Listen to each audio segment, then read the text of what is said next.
me grab chat. Get over here. For me to see and no one else.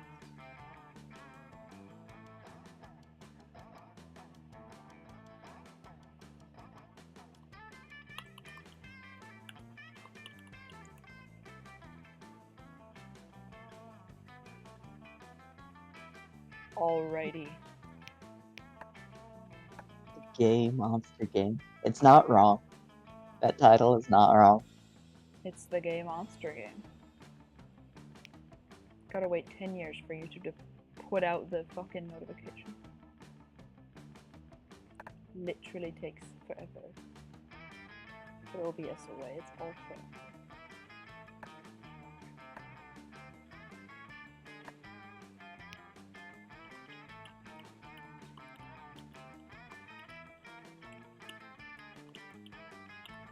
Literally 10 billion years.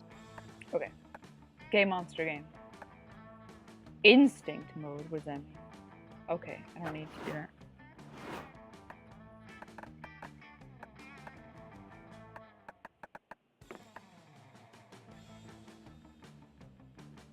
I don't know if I need to choose online or not. Are you trying to make multiplayer happen? Because in the original game, you don't need to play online. You can just share your screen and you all use one controller. Yay! So I'm... Hold on, let me see. If not, I'll just turn the... Create. Let's see what happens. I don't... Add local player.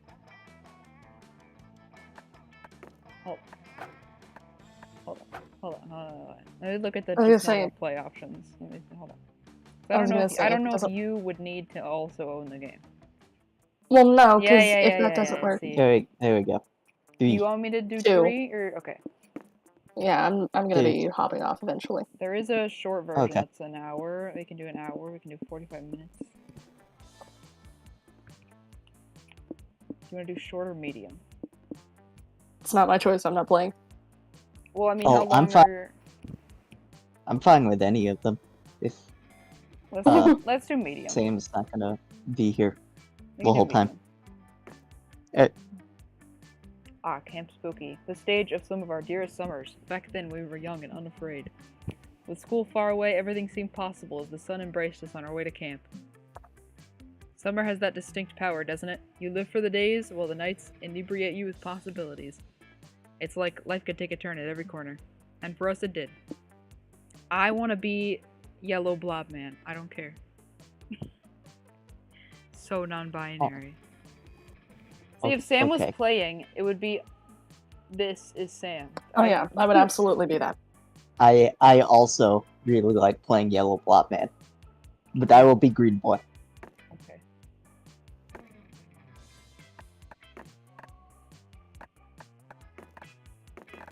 This is not fun with my mouse. I hope I packed enough socks. Socko? Real? It's Socko. Yes. Want me to put Eli? E. Pronoun? He or they. Both work. Camp sounds like a lot of work. Look at this fucking tool. What the fuck? What do you want in your bag?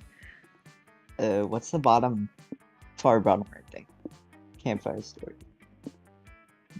And spaghetti. Give me the pasta.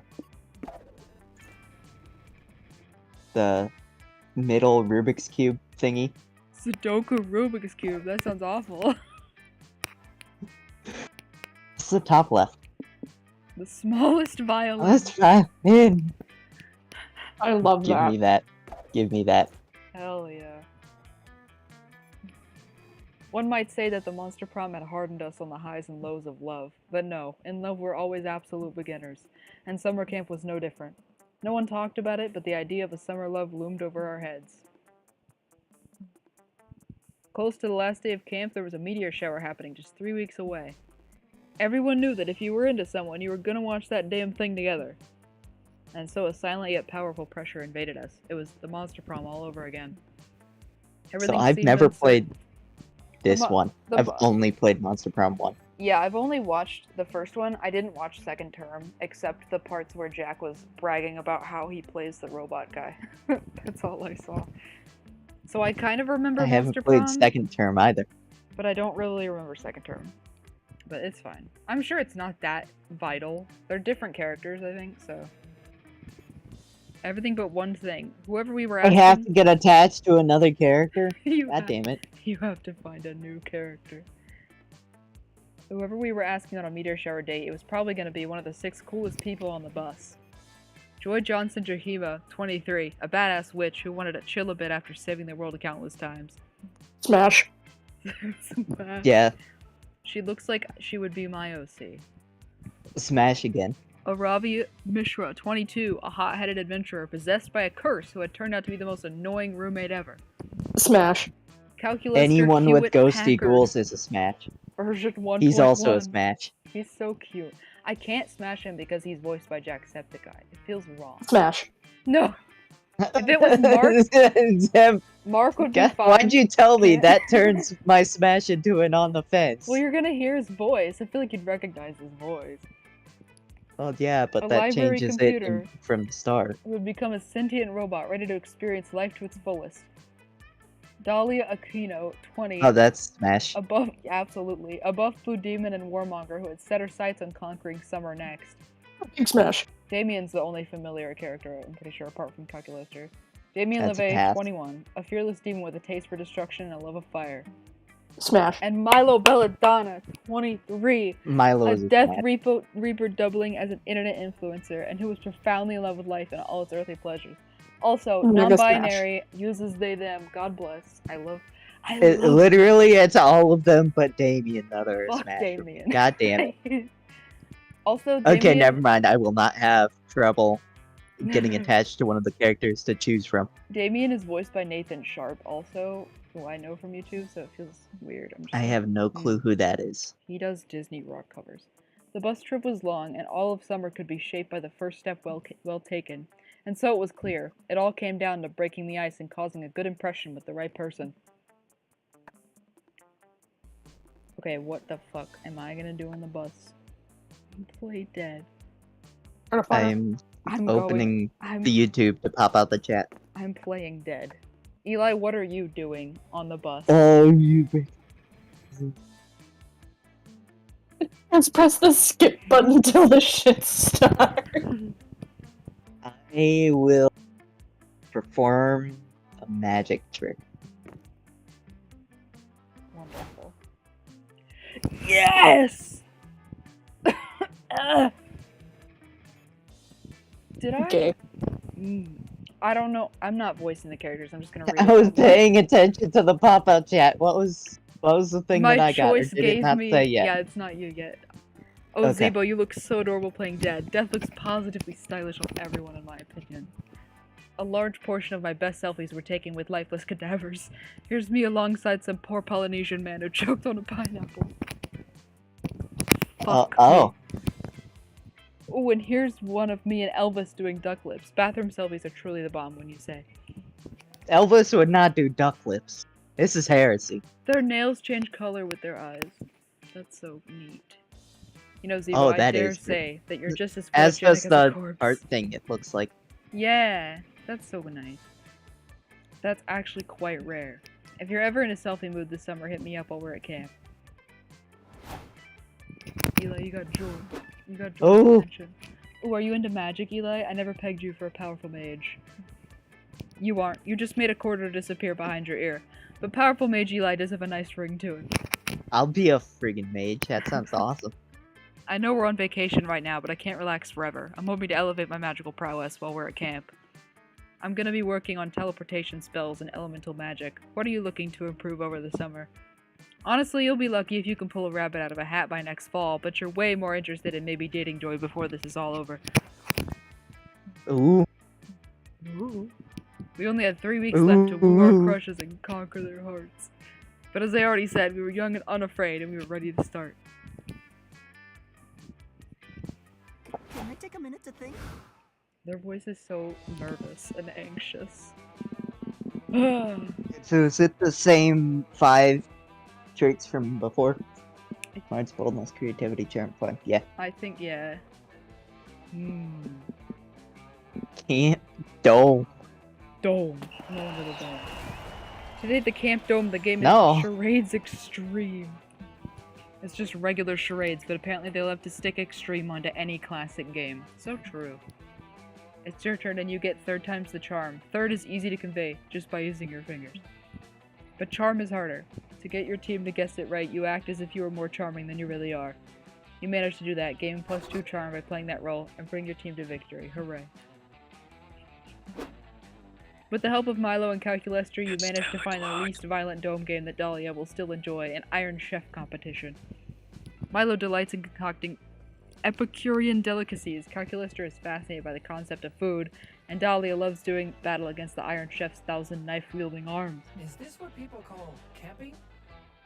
What a delight. I've never had so much fun in my short, artificial life. Damn. Oh my god, that is Jack. Yeah, it's so... Holy shit, who is this rat man? Who are you? What, having fun? Stop that, put it back. Did you pay for that fun? Don't forget to like and subscribe. Pay for it, but fun is free just like love and literally anything else as long as I agree to demo on my Instagram. Free! I didn't know this was a summer camp for communists. Capitalism always wins. What the fuck is this? Nothing's free, you fucking millennials. Who This is dome this? is an untapped gold mine and I'm here to tap it. All this land. That's why Is I this purchased that a fish controlling... princess? I don't know what is happening. That's why I purchased a controlling interest in the Camp Dome, so I can monetize this pile of sharp objects. Maybe I'll tattoo advertisements on the inside of everyone's eyelids. Ooh, or require everyone who participates in Dome games to purchase life insurance. And to prevent insurance fraud, all claims will have to be filed by the deceased in person. Oh dear. Oh gosh. Oh no. Oh dear, I fear that these predatory money-making schemes will somehow make the Dome even less safe than it is already. You can't monetize the Dome. Commerce is only valid when it's coated in a thin veneer of spirituality and lifestyle porn. Holy fuck. I can't participate in this discussion because I'm still fighting this knife robot, but I'm mad too. I love her. She gives me undying energy. Well, unless you kids can come up with some non-predatory way of monetizing this Dome, ha, it's life insurance and eyeball tattoos for everyone. Oh no, that sounds painful and boring. Your least favorite combination of things. But how to monetize in a non-shitty way? Well, we could always get a local sponsorship. Local sponsorships are the free-range cattle of capitalism. That's just crazy enough to work, or not, based on your stats. But what's the perfect business partnership to propose?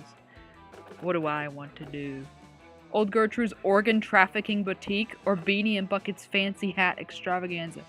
Which one of these is morally correct? Organ trafficking or hats?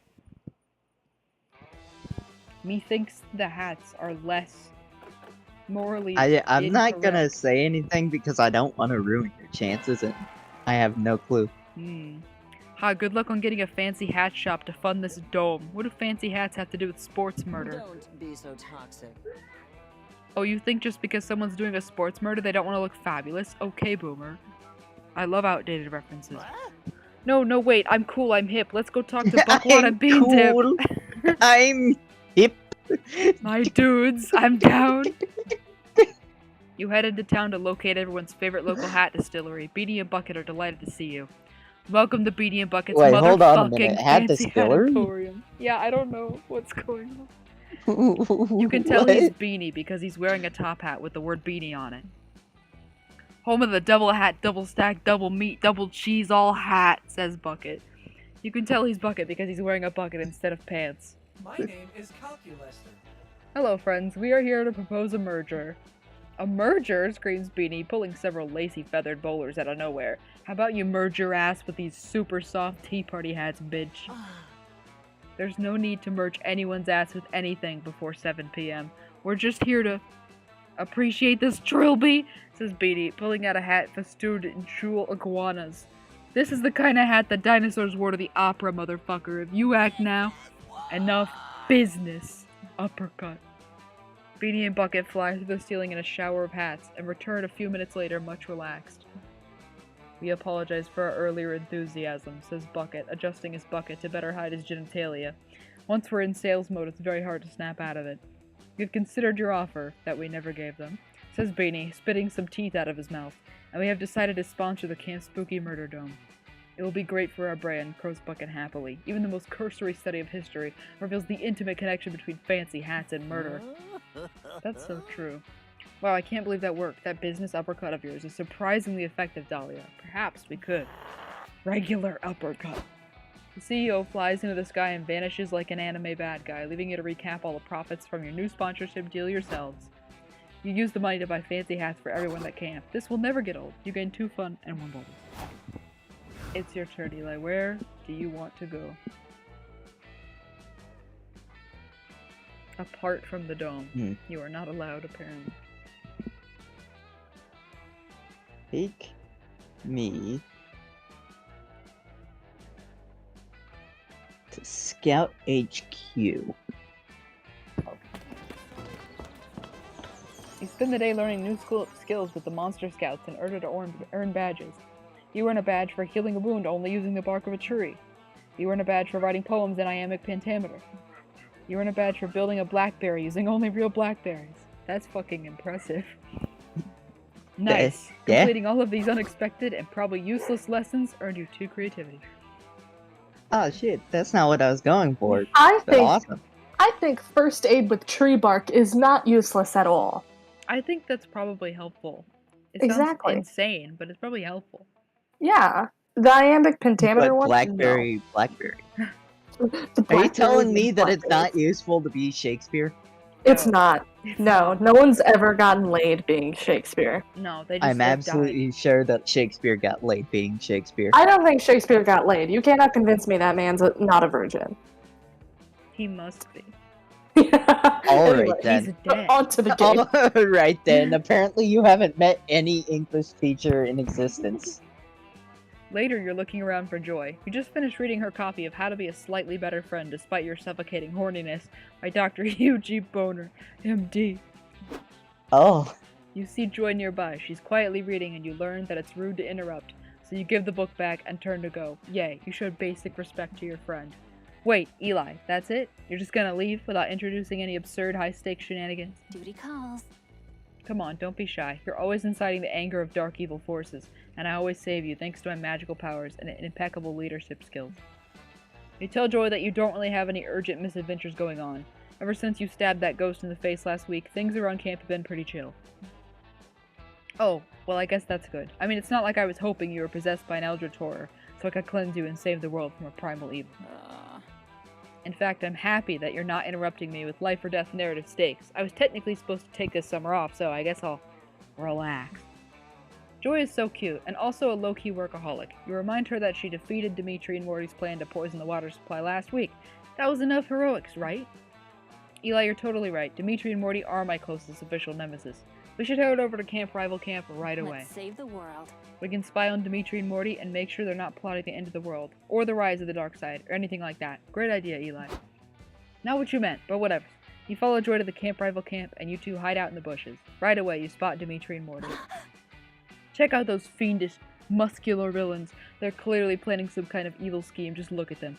They're using that sword to make adorable origami animals. Yep, Morty and Dimitri are doing some adorable and maybe deadly arts and crafts. Before long, they move on to their next BFF activity.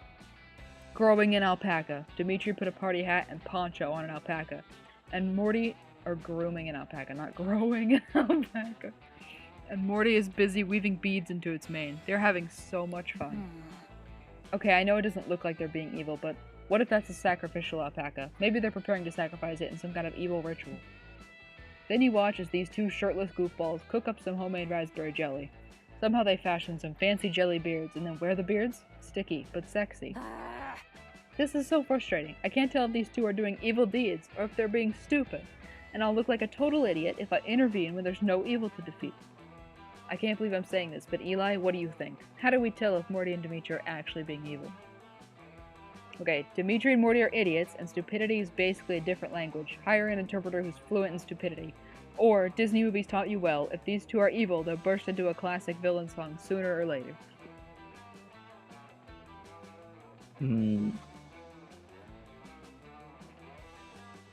Go with the first one. They're speaking and stupid. Huh, someone who's fluent in stupidity. It's interesting, but I'm not sure who we- Oh my goodness. Goddess. I know exactly who we can ask. You know exactly who she means. You get out your phone and call. Howdy. Hey guys, thanks for asking me to hang out in Camp Rival Camp bushes. I love hanging out in bushes, and sometimes peeing on them. Thanks for coming, Scott. Eli and I have a favor to ask. You know how you're a really good boy, right? I'm a good boy. Yes. I'm a really, really, really good boy. Since you're such a good boy. Stop. We want you to go talk to Dimitri and Morty right over there. Then come back here and tell us if they're planning anything nefarious. Got it? Scott walks over to Dimitri and Morty. You're worried that this is going to end with a werewolf minotaur vampire bloodbath. But shockingly, Dimitri and Morty immediately sense that Scott is just as dumb as they are. They invite Scott to play Jellybeards with them. He enthusiastically agrees.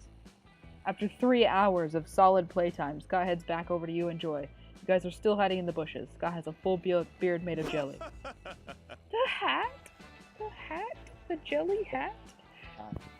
Hey Joy, hey Eli, you guys, I had the most fun ever of all time with Dimitri and Morty. Did you know that you can make a peanut butter and jelly sandwich using only peanut butter bread and a beard made of raspberry jelly? This has been joyful. God, this warms my cynical heart. Sounds like you three had a lot of wholesome, non-evil fun together. Joy, can I please go play more with Dimitri and Morty? Please, please, please, please. Of course you can. Thanks again for your help, Scott. You're a good boy, and you're a good friend. Wow, that was deeply adorable. A stupidity interpreter was actually a pretty great idea, Eli. Thanks. I have to admit, maybe I have been a little too obsessed with saving the day all the time. Finally, I can read in peace. I'm officially gonna take the rest of the day off. Maybe we could spend it together. You spend a romantic afternoon with Joy. Scott makes you a custom jelly beard. You eat your own beard and get 2 charm and 1 boldness. Everybody choose a color. Blue. You gotta say it out loud. Turquoise. Turquoise. Player order is decided based on which color would be the most concerning color for your tongue to suddenly be. Here's the issue, we both chose a blue. Yeah, they're both like easy I guess we lollipop just have to do blues random as well. then. I mean, I guess. Because they're like almost the same color. Yeah. Yeah. Okay. Woo! You win. Turquoise is I a go little first. less concerning than blue. Okay. Let's go. Where are you going? I am gonna go to the woods. To Woods me squirrels. up. You hike deep into the woods and find a mysterious journal with the number 3 on it, half buried in the dirt. I've become Dipper! Copyright free reference. Inside it, tons of information on local monsters and how to defeat them. It covers gnomes, psychics, time travels, Illuminati-shaped demons. What a boring journal! Where's the drama? Where's the inner thoughts and insecurities about school crushes? Whoever wrote this journal knew narrator nothing is about journal's unreliable. work. You gain no fun from this, but you surely gain smarts. Boring. This narrator is unreliable as hell. You emerge into a clearing to find Avari and Joy crouched around something. Hey, Aravi? How do I pronounce? Aravi? I can't tell if it's an R and then a V or a V and then an R. It's R and then V, but there's 2 A's at the start, so I'm like, what sound? Is it like Aaron? Like Aaron? Is it like Yeah, a so very? probably Arabi. I don't know. Eli, perfect. Maybe you can help us here. If by help you mean silently drool over us before making some kind of wacky decision that endangers us all, then sure. Jesus. You don't knock wacky decisions that endanger us all. That's how I always manage to stay a step ahead of my nemesis. Huh. Fair enough. Far be it for me to judge how another woman deals with her nemesis.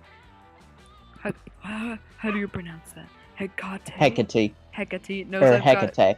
some unorthodox strategies of my own. And speaking of unorthodox strategies, I think we've run out of conventional methods for attempting to identify this creature. Oh, so it's a creature. That's more than you were able to figure out by looking at it. Gives you a mournful look with one of its fins. Does it not have eyes? Louis! Why are you being loud? Whatever. You have to just deal with it. Louis doesn't like the Are you creature. gonna He doesn't. finish that? I don't know, guys. I still say it's a salted pretzel and we should just try eating it. Shut up, Hex! For the last time, Hex, I'm not eating it until I know for sure what stat bonuses it'll give me, and I won't know that if we can't identify it. The creature, unperturbed, photosynthesizes defiantly. Ugh. Well, judging by its aura, it's some kind of petrified seagull. The creature winks at you with what is either a mouth or an Ethernet port. But its droppings seem to indicate that it's more like an illustrated guide on how a bill becomes a law. What? Oh my god. The creature somehow It's a acquires- reference to Schoolhouse Rock's I'm Just a Bill song. It's 10:15. Yeah, I would never have comprehended. The creature somehow acquires about a dozen more fingers. Ugh, I just want to What? leave this rotten thing alone, but I am consumed by the fire of discovery. I must know. So what do you say, Joy? Is this the point in the adventure where we ask for aid from an unlikely ally? I guess it is. So what do you think, Eli? How can we figure out what this creature is? And don't say try having sex with it. I know where your mind is at. Jesus Christ. You sheepishly crumple up to the big neon sign you made that reads, try having sex with it. It's time for plan B. Look up its call using Shazam, or when in doubt, it's a bear.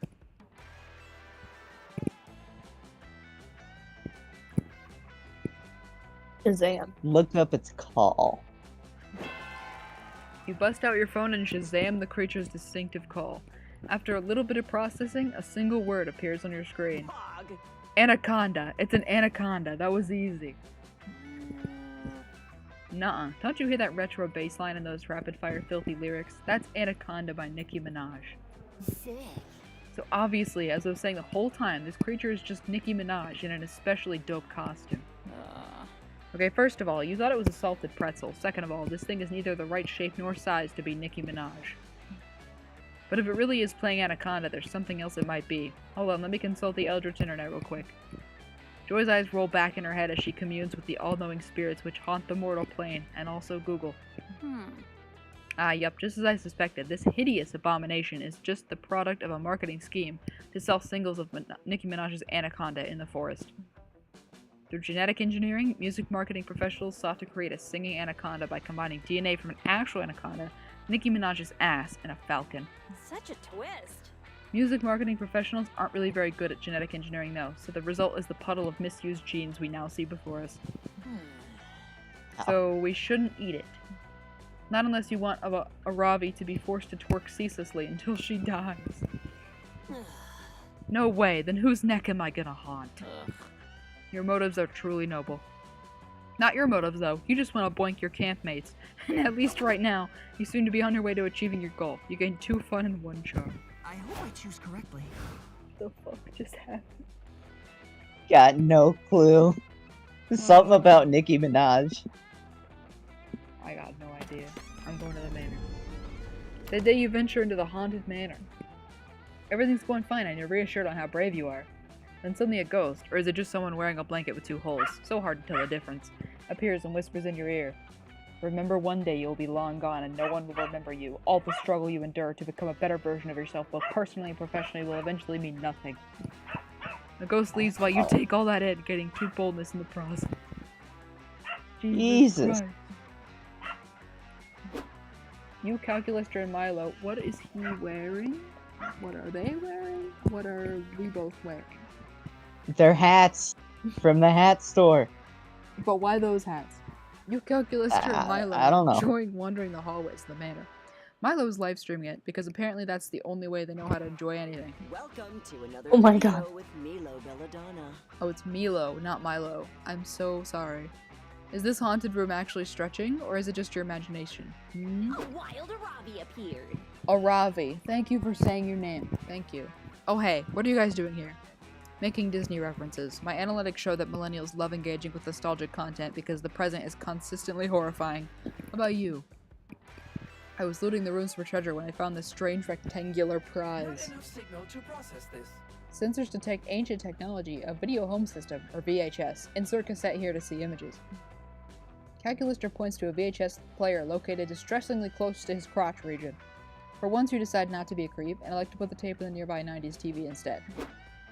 Greetings, customers and curse enthusiasts. Thank you for turning into Pozo's Pizza's newest, fastest, freshest guerrilla marketing campaign. We've seen how much our focus groups like this newfangled internet, and we're no strangers to the young, hip new fans. Get ready to pizza party like it's 1999. Enjoy Pozo's Pizza today. And remember, if you don't tip, I will be back in 7 days to murder you. It's the ring. Whoa, fancy meeting you guys here. Did someone order a pizza or something? Fail. Never say that again to me. Absolutely not.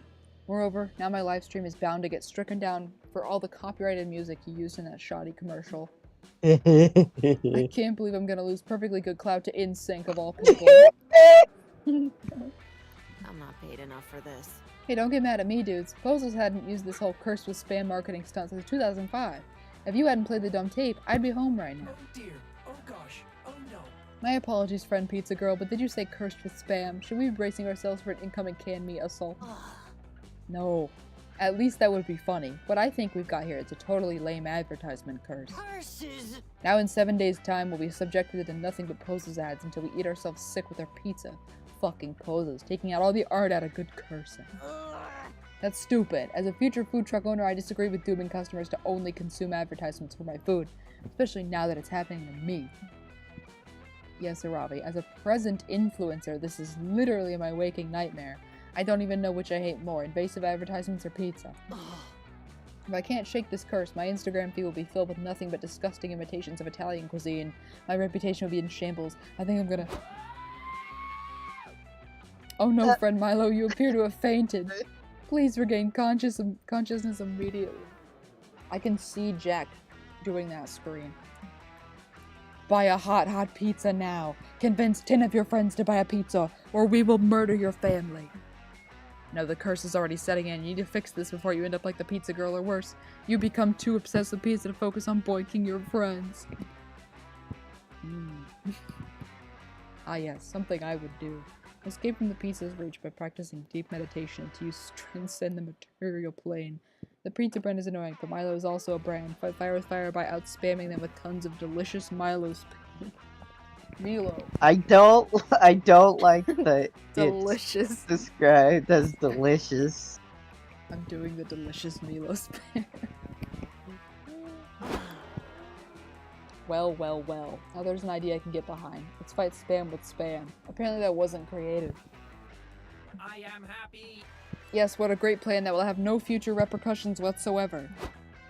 Year 2077. Location, the wastelands of New York. New York.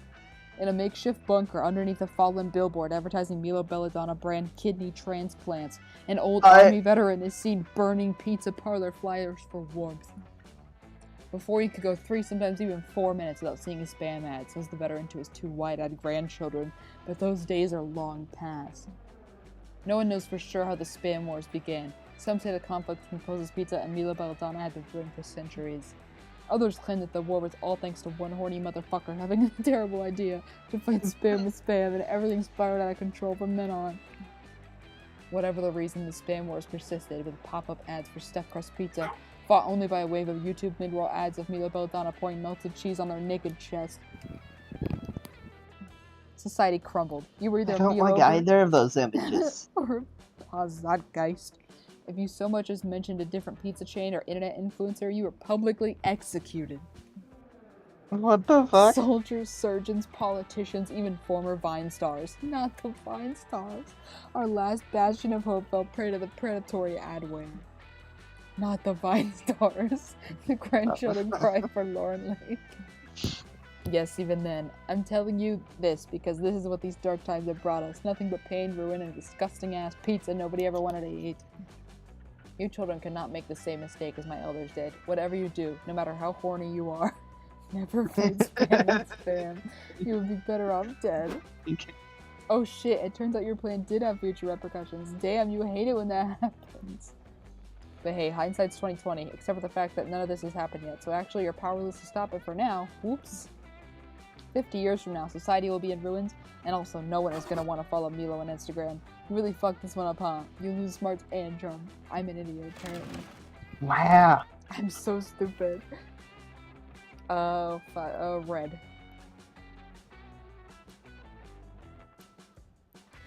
The color one again? Yeah. Alright. Orange. Which color, if used in lingerie, would be the least sexy? I think red is definitively the sexy color. Red is Yeah. the sexy color. Orange is still kind of hot, but red is like the sexy. Yeah.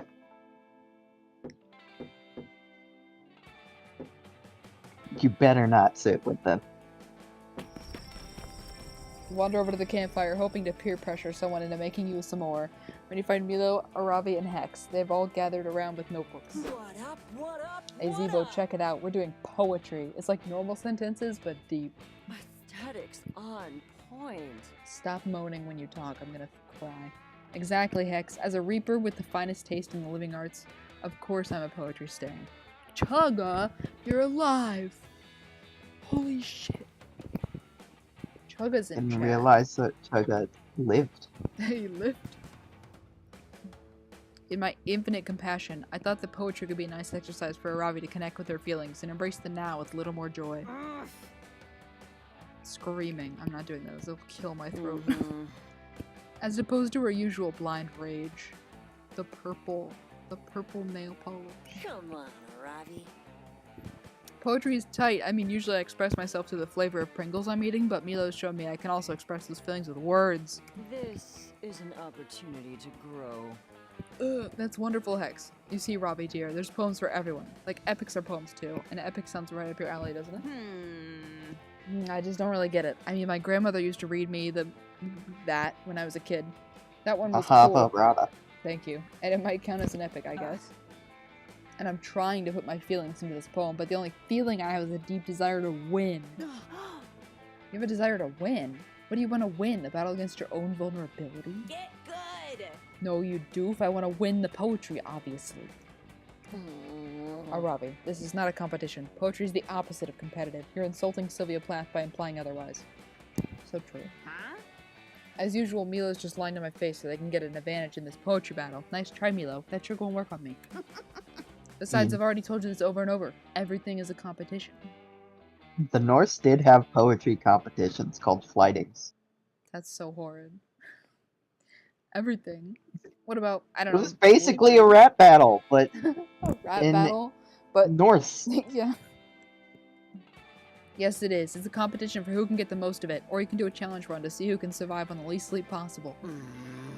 Ugh, what about yoga? A competition for who is the most bendy and sweaty. Duh. Wait, you guys, listen to this poem I just wrote. Bagels. They used to be everywhere, but now they're inside me. It's a metaphor for consumerism. Milo's getting frustrated with Aravi's lack of vulnerability, and Aravi's about to physically fight Milo. Intervene before someone's feelings get hurt. Ever heard of slam poetry? It's poetry that you can turn into a blunt weapon to beat your opponents with. Whoever can club an enemy to death with their poem is the winner. Aravi, you haven't even been writing poems. These are just walkthrough guides. If anyone here is the winner, it isn't you. I'm not taking her side. I'm not. I hate competitive people. She's annoying me a little. Never make that kiss sound in my ear again. Yeah, all my poems are walkthroughs, so what? Walkthroughs are pretty much the only thing I know how to write. What was I supposed to be doing? Good observation, Zebo. Maybe that's the issue. Aravi, poems aren't supposed to be detailed guides to dungeons. They can be, but okay. They're supposed to be an expression Depends of on the your innermost language that you desires. use. Yeah, you can write a poem about anything. And the things you struggle with most. So, dungeons. No, conceptual things. For example, my latest poems are about the devastating obligation of constantly feeding a hungry audience and the mild guilt I feel when I have to reap someone who's hot. Well, my innermost desire is to beat the sacred temple of the woods, and I struggle, conceptually, with the magnet puzzle and beating the big spider boss. Those aren't innermost desires. Those are literally video game objectives. Get some death, you one-dimensional idiot. These walkthroughs are poetry, and that's final. Well, fine. If you want it to be poetry, you'll just have to milk and honey this thing. Put a bunch of unnecessary line breaks and punctuation in there, and we'll call it a day. Reading Milk and Honey for the shit-ass book it is. My god. fine, maybe I will. Snacks though? Fuck, I love milk and honey. It's my all-time favorite Pringles flavor.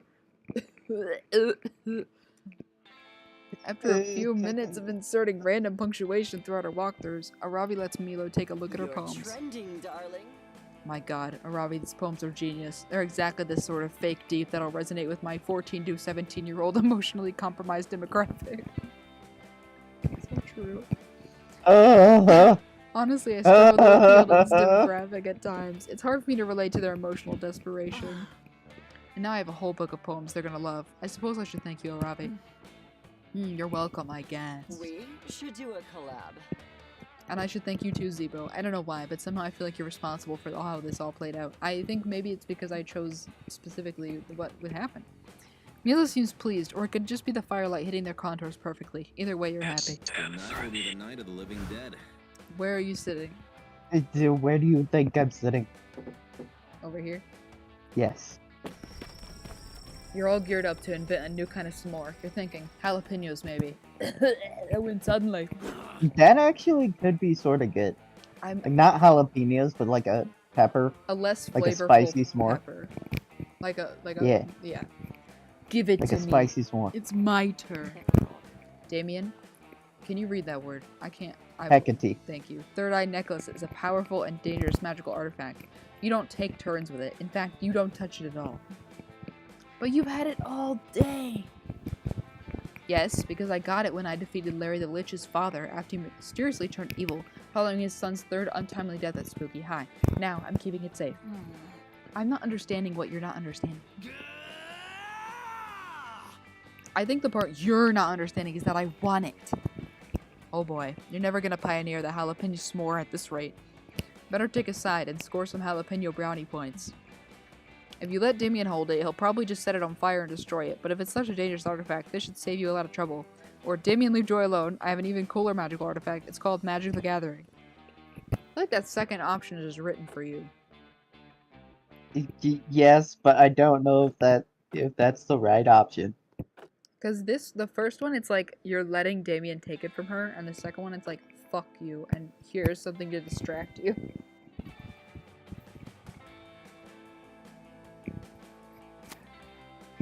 Yeah, let's go Magic the Gathering. What's this now? You gather magic, and then do what with it? Blow it up? You start to explain, but realize practice is the best teacher, so you pull out your MTG deck out of your pocket. Eli, you swore to me that you'd given up Magic the Gathering. After all the trouble it's gotten you into, you still return to that nasty habit. What? You sigh and admit that the lure of those sweet, sweet cards was too much to bear, and you gave in to your former addiction. I feel called out. I feel called out for actually playing Magic. So fucked up. Did you stop going to your meetings? your MTGA meetings?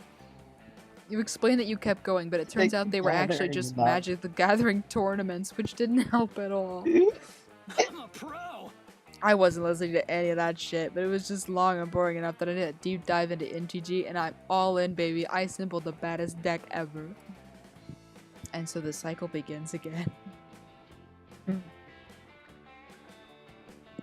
Yeah, all those things. Got all those things. And then he spent several $1,000s bidding on a Black Lotus on eBay, and now he's broke. Oh. I need to buy every copy of the card Riptide Mangler now because the name is rad. Can I please have some money? That was sad. Absolutely not. My losers. Absolutely not. Sick. I've been waiting for an excuse to rob a bank. See ya, suckers. Why did I just realize, why was he wearing a beer hat? I've got no clue. As Damien leaves, you realize he's stolen your entire MTG deck, making it much easier for you to quit the habit. You just lost like thousands of dollars. You and Joy begin finding healthy new hobbies for you, like meditation, cross-stitch, and subtly flirting while maintaining an aura of mystery and anticipation. It's very healing and very bonding. Bring out your flasks.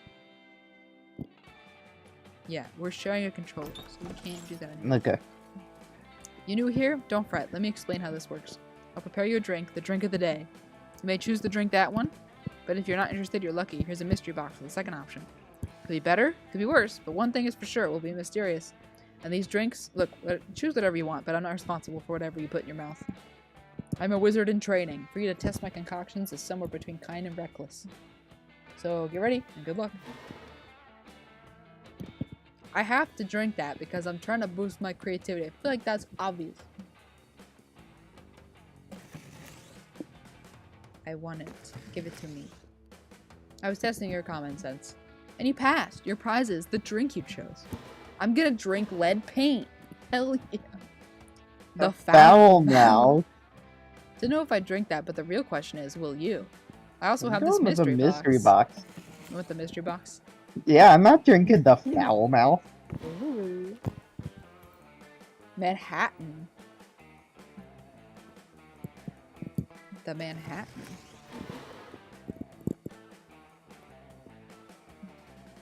Manhattan. Yeah, I turned an actual location into a drink. It's so fucking concentrated that everyone has the opportunity to gain +1 extra stat point at every location. You'll be the one with locations. Cool. The classic palette. Want to drink the classic palette? I tried to harness the beauty of art in the potion. It enhances the inner beauty of the world. All locations will become more beautiful. Is Baskin. Let's do this.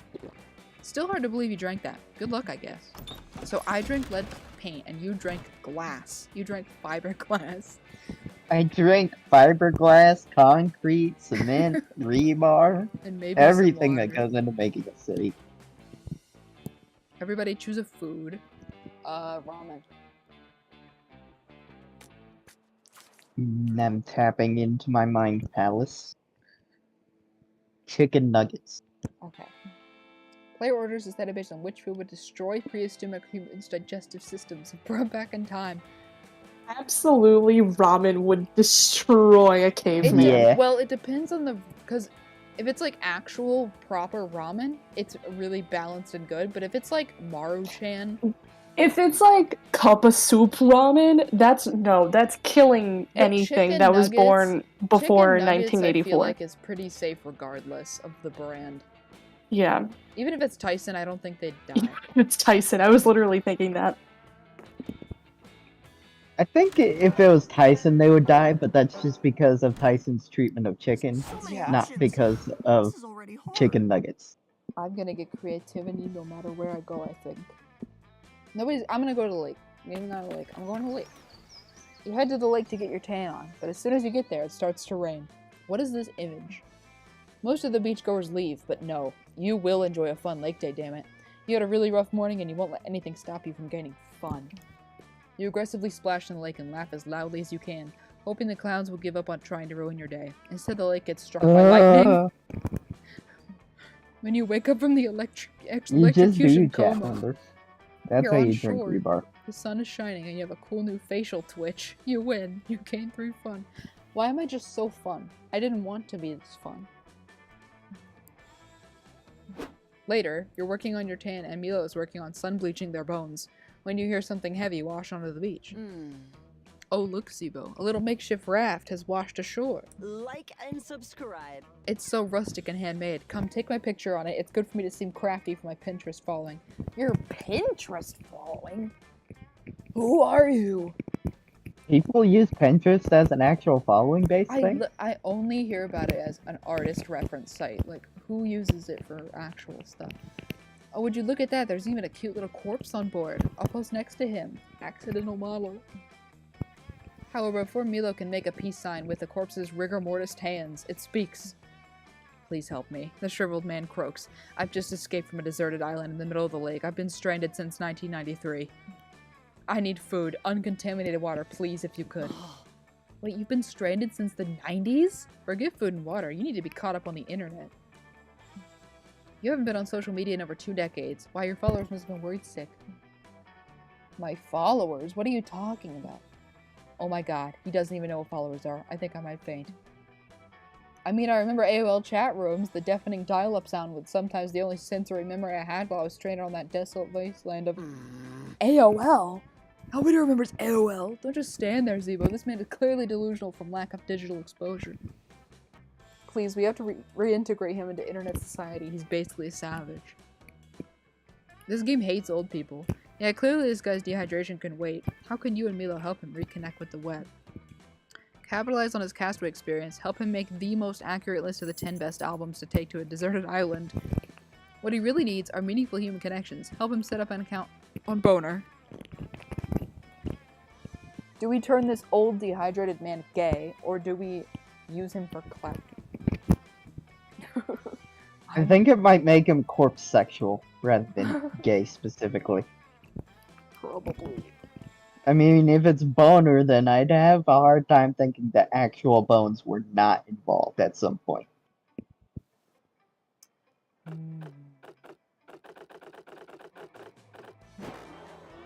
Damn it. Ooh, that's perfect. I can't wait to post this. We'll be like BuzzFeed, but with reliable sources. One reliable source. Well, I used to have quite very musical taste, but then the whole got shipwrecked and almost died thing happened, which really affected my aesthetics, says the Castaway. I don't think a person would say aesthetics. Nowadays, I'd probably recommend songs that are actually coconut recipes by Survival Jams, scary lion sounds to scare away predators by Nature Nuts. Not an album, just an axe with a compass in the middle by Axeman John. By Axeman John. What? By Axeman John. Yeah. Lamb Scatman. And Living La Vida Loca by Ricky Martin. Mm-hmm. Wow, you have awful taste in music. Your playlist has no diversity. Where are your bops, your jams, your bangers, your straight vibing songs, your punk rock anthems? Oh, how tragic. What, pray tell, do you listen to during sad boy hours? Unfortunately, all hours are sad boy hours when you're stranded without food or clean water. Oh, get your negativity and your blame music taste out of my face. See, but this made it clearly hopeless. Restrain him on a deserted island so that he may think about his choices and become more aesthetically enlightened. Restrand him. In the meantime, this will at least keep his bad opinions off the internet. I have to deal with enough of those daily. Given that you've already fucked this encounter up enough, you agree to row the Castaway back to his island. He spends the first hour crying that you're returning him to his personal hell or whatever. Fucking yawn. Then for the rest of the trip, he bores you with tips on what albums are best for chopping firewood and how to make rope out of your own hair. Not a fun afternoon for anybody involved. It was too fun and one charm. Good, take my fun. Give me. I need that charm, but I don't need the fun. Take the fun away. Is there a place where I could just do nothing? Where are you going? Take me to Scout HQ. Yeah. What is this image? That day, all the scouts make a braid chain as a team building exercise. You learn all sorts of new ways to braid hair. But the person braiding your hair accidentally ties an infinity knot into your head. There's no way to untie it. You can see into infinity. What? Right before Coach gives you the worst haircut of your life, you see how all your friends will die. It's useful in helping you eliminate David Davidson, a doomed dear person, from your romantic prospects. You also watch every Marvel movie that will ever be released. You gain 3 creativity from witnessing so many plot twists. I don't know about that, but okay. Alright then. After that, you leave because you agree to join Joy and Scott for their latest photography class shoot, thinking maybe this time there will be some nudity. No such luck. Unless... Joy, look! That pink fleshy giant is in another one of my photographs. I think it's following me. Typical. Maybe you should try just taking your finger off the lens. Oh wow, thanks for the tip, Joy. Maybe if I remove my finger, I'll get an even better view of the creature. You do that, buddy. My goddess, Eli, thanks for coming along. I love Scott, but this class has been good for him, but sometimes it's like taking photos with a pile of bricks. Joy, look, I found a bush. Bush noises. Excuse me? What? What the hell? Wow, you found a bush in nature? That's incredible. Wait, that's not a bush. No, trust me, I'm an expert. Oh boy, I'm so excited. I've been holding my pee all day. Hello, it's not me. Well, you'll have to hold it a little longer. Oh my god, it's Nat from Animal Crossing. The bush was me all along. Counselor Flodge, Master of Disguise, strikes again. Whoa! I totally thought you were a bush, bro. You even smell like leaves and dog urine, just like a real bush. Seriously? Did you actually paint yourself green? You're a chameleon. You can change the color of your skin. Expert hiding. That would be cheating, Joy. This is camouflage, and I still have a lot to learn. You should come to more of my camouflage classes. Pass. I can use magic anyway. You're lost. You're missing on the most popular class in all of Camp Spooky. I find that hard to believe. Who's into camouflage these days? Everyone I know is more into being very loud and visible, and annoying, if I must say. What? People not into camouflage these days? Well. That's true. How come 5 campers came to me the other day to learn how to camouflage themselves to sneak into the camp showers? What? Please tell me you didn't teach 5 campers how to hide undetectably in the bathrooms. You just got Of course I did. I am a great counselor and a master of disguise. I wouldn't let down some fellow camouflage enthusiasts. But you did realize it was totally for perverted sex reasons, right? You're right, Joy. Now that I think about it, it's quite clear they wanted to camouflage for perverted reasons. I was so enamored with the fine art of camouflage, I forgot it could be used for evil. God damn it, Flosh. The world is at risk again. Come on, Eli. We've got to find a way to flush them out. This is an emergency. Okay, out-disguise them by camouflaging the entire bathroom as a parallel dimension where nudity does not exist. Or scare them off by recruiting their parents to come have sex in that very bathroom. The bottom one. That's pretty twisted, but I guess peeping on folks in the bathroom is even more twisted, if this is the only way. You assure her it is, for some reason. Then I guess we have no choice. We just need to track down some parents. You find the parents' names into Facebook, where all parents hang out, and soon have several couples willing to come to your emergency Camp Spooky parent meeting. You meet them at the warehouse just outside of camp, which you always use when you're doing sketchy business. Hey, cool warehouse. Did it always have so many stains? No time to go into the history of all your warehouse stains. You've got some parents to organize. You sit everyone down and call the meeting to order. Before you can start with the main topic, a concerned dad takes the initiative. Hello, everyone. I'm Dick Pickle, father of Dick Jr. Who was Dick Jr. again? Asked another parent. The Wang Elemental. Ah, yeah, right. That checks out. I'm glad we were holding this meeting. I've been saying for days now that it's not acceptable that the camp doesn't have a lactose-intolerant friendly menu. I try to explain to Dick that this meeting is not about the menu. What's the main topic then? You explained it in the bathroom perverts and how you need some of them to go have sex in the bathroom in order to scare their children out of there. Wait, you're asking us to go to the summer camp to have sex in the bathrooms? In front of our child, yes. In front of our children, yes. I think they want us to do that so our own children will see. No, that would be fucked up. Obviously you want them to pretend they're gonna have sex so the kids will be scared out of the bathrooms. It's poetic justice for trying to peep in there. I have a hard time putting the concepts of poetry and justice so close to the idea of having sex in front of our children. You get their point. It's all coming out way weirder than it sounded in your head. I mean, I'm concerned that my child is involved in some peeping in the showers business. It's inexcusable. I will text them right now to get them out of there. But all this, let's get these parents to fuck in the bathrooms, also sounds really pervy. Someone should probably call these campers' parents, too. And tell them to have sex in front of them. Oh, that does sound like poetic justice. Please, no. No, not that. Can we agree that it's not an okay method of education? Agreed. Now, can we talk about the lack of options for the lactose intolerant in the camp menu? The rest of the meeting is boring as hell.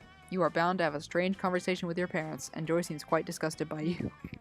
You must admit that this plan was hard to pull off without it sounding hella weird. Hindsight's 2020, I guess. You lose 2 fun and 1 charm. We both just fucked up today. We just fucked up. Okay, we have to choose an animal. Peacock. Badger. Player order is decided based on which animal will become the most dangerous if granted opposable thumbs. The badger. Yeah. 100%. Yeah. The badger kind of They're already Yeah. extremely dangerous. They are. They're fucking scary. Let's do this. Where are you going this time? Oh, Captain Creativity. Bring me to the lake. You decide to bring a metal detector to the lake that day. You scour the beach for buried treasure. You find a keychain, a tin box of stale cookies, which you eat anyway. A glowing chalice that the Knights Hell Templar yeah. come to confiscate for some reason. But best of all, you manage to find some genuine silver-plated +3 fun. Score. Afterwards, you're hanging out with your #1 summer crush, Joy. It's National Fondly Reminisce upon the past day, so she's flipping through the pics on her phone with you. Hell yeah. Oh, this was back from Season 3, right after we beat that mutant spider. Faith looks so cute in this one. And look at that awesome Fleetwood Mac t-shirt I'm wearing. That t-shirt was so cool. It was vintage from the 78 tour. Stevie Nicks blessed it herself. Whatever happened to that shirt? Did I sacrifice it to the goddess or something? Oh wait, I remember exactly where I left it. Fuck. Joy makes a mysterious phone call. She starts asking about the Fleetwood Mac t-shirt, but the person on the other end of the line is obviously not being chill about it. Ugh. Listen, Axarax, I know things ended badly between us, but can you please just give me back my Fleetwood Mac t-shirt? I specifically remember leaving it in your evil lair. I know you know which t-shirt I'm talking about. I didn't leave multiple t-shirts in your lair. No, there's definitely no need to discuss it in person. Do not portal here. Suddenly a magical portal opens. An objectively sexy centipede person emerges, and they're giving off probably villainous vibes. I don't want to see it. I'm scared. I swear. Okay. No! Not sexy, but I'm not No, gonna it's not. start crying either. It's okay. I'm so scared of centipedes. Same here. Joy, baby, I've come to speak with you in person, just like you wanted me to. You look as lovely as that day I wrapped you in my bug silk. Enough of this. No, Axarax, I specifically said that I did not want to talk to you in person. You're doing that thing again where you gaslight me into spending time with you, which is bullshit. Ugh, Eli, me and my ex, Axarax, they're a magical evil centipede person I defeated back in season 3. I know they look hot. No, they don't. Yeah, I don't know what you're talking about. But don't let your guard down. They mind-controlled everyone in Philadelphia and tried to make all the citizens jump into the pit of centipede venom. That's fucked up. Oh, you make me sound so evil, Joy. But that's all in the past now, gorgeous. We should focus on the present and this very important t-shirt debacle. Why don't we ditch this third wheel? You and I can go out for coffee and talk it over. Perhaps we can enjoy a romantic dinner. Do any restaurants around here serve pre-chewed aphids? Ugh. Axarax, if I get one coffee with you, do you promise to immediately hand over the shirt? Show me the shirt right now before I waste my time. Oh yes, let me check inside of my carapace. Oops, silly me. Looks like I forgot to bring the shirt. Guess we'll have to keep hanging out until my portal spell recharges. I told you so many times that I'm not okay with us hanging out, because we always end up getting back together. It's a toxic cycle, but fuck it, I really want that t-shirt. Axarax is stressing out your potential thick goth girlfriend. Unacceptable. Get that Fleetwood Mac t-shirt for Joy by any means necessary. Okay, set up a black market exclusively for buying and selling Joy's belongings. You'll trade for the t-shirt. Or call the police and send out an Amber Alert for the t-shirt. Axarax can't hide from the power of the vigilant community.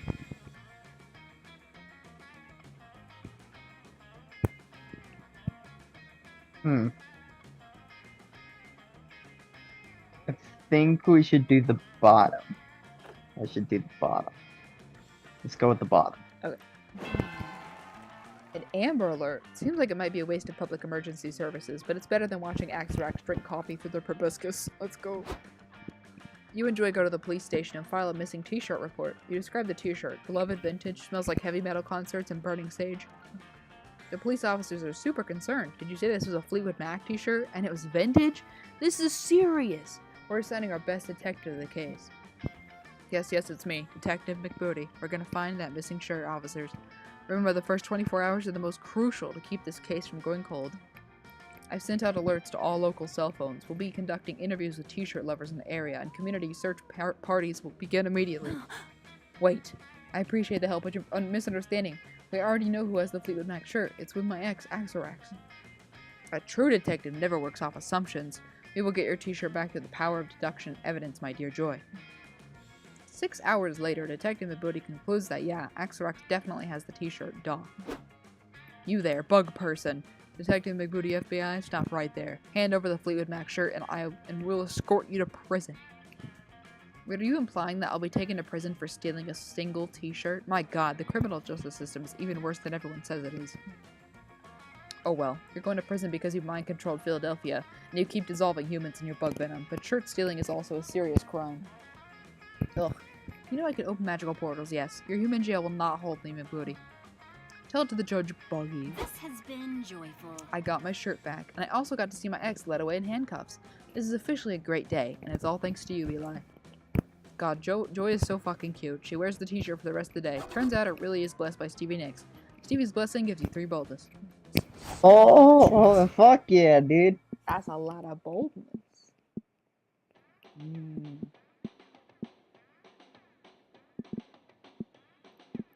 in the woods. What the fuck is happening in this image? You might need to do something about that charm. I know. I know. That day you get lost in the woods. That doesn't bode well for me. You decide to study the tree's bark and moss patterns to solve the situation. By reading one tree's bark, you realize which direction north is. By reading another tree's bark, you learn the exact age of the tree, 75, 73. By reading yet another tree's bark, you learn the tree likes Irish poetry and believes Buffy and Spike were the ultimate ship on Buffy the Vampire Slayer. Whoa, so much useless knowledge. You gain 3 smarts. I don't need that, but okay. Sure. Afterwards, you end up vibing with Milo. You're sharing a hammock, cuddled up close with each other, and you're both checking your phones. Hell yeah, what could be more emotionally intimate than quietly scrolling right beside your summer crush? Me and Sam Core sitting next to each other and watching TikTok. Suddenly, Milo's phone starts blowing up. Granted, Milo's phone is always blowing up. Right now, it's worse than usual. Hey, darling. I cannot watch TikTok. I downloaded it one day and immediately lost 3 hours of my life. Yeah. I tried to use the like timer parental thing, and I always just put the code in, so I just took it off. I was like, whatever, part. No need to look so jealous, dear. Just a work text. I keep telling the head office not to contact me when I'm taking a staycation, but I suppose this reaping is urgent. Another day, another day. Oh my god. This is a little awkward, isn't it? Well, not awkward for you because you don't know yet. And I shouldn't tell you. But I can't resist a little gossip. Listen, Zebo, I don't actually usually disclose proprietary information, but I just got a gig for next week to collect your soul. Milo's gonna reap your soul? That sounds super terrifying and also a little bit hot. You ask Milo if this means you're gonna die next week. Short answer, yep, you're totally gonna die. Thank God. Long answer, life, death, and fate are weird and messy, and it's hard to say 100% because of quantum nonsense, but if I'm getting the gig, yeah, you're gonna die. Congratulations. Holy shit, this is the most awkward news you've ever received while lounging in a hammock. You start to freak out. No, Zuba, don't freak out. I'm an expert, and I promise you it's not as scary as it seems. Death reminds us of the profound, infinite beauty of life. And realistically, it's not like you're immortal or anything. Sorry to burst your bubble, but death was going to find you eventually, Boo. To be quite honest, I'm actually doing you a huge favor by letting you know ahead of time. My gift to you, the opportunity to go out with a bang. This is the first day of the rest of your life. Let's make this last week of your life the best week of your life. We'll spend every moment together, and we'll end it with a huge party. Celebration of Zebo. A whole week with Milo, that sounds like heaven, and it's exciting enough to distract you from your imminent death. You're in. Aesthetics on point. Stop moaning when you talk to me. Seems like Sam had to leave. Rude. Lovely. God, you're gonna get so many posthumous followers. I'm almost jealous. Oh, and we should start considering the party aesthetic right away. We need some big, memorable main event at the party. Something that'll honor your true essence, Zebo. And obvious should be Snapchat friendly. Any ideas? Your time to shine. Quick was the perfect way to 1. Entertain your party guests. 2. Commemorate your entire existence. And 3. Impress Milo. I'm probably gonna choose the wrong fucking answer to that question. You will narrate the epic tale of your life through a profound carnal medium of interpretive dance. You'll have your friends give toasts in your honor, be emotionally moving, and everyone will get shit-faced. 2 birds, 1 stone. See, my assumption is that the first one is correct because it's all hoity-toity, yada yada. But every time I've assumed that, I've been incorrect. But if I choose the second one and then it's actually the wrong one, I'm gonna be so pissed. Because I go with my gut wrong one time, and then it's like, oh, they're an idiot. You have 6 smarts. And that top one seems like it's a smart check. So I don't know if you'll pass it with only 6. Or maybe it's a creativity check. Yeah, I don't...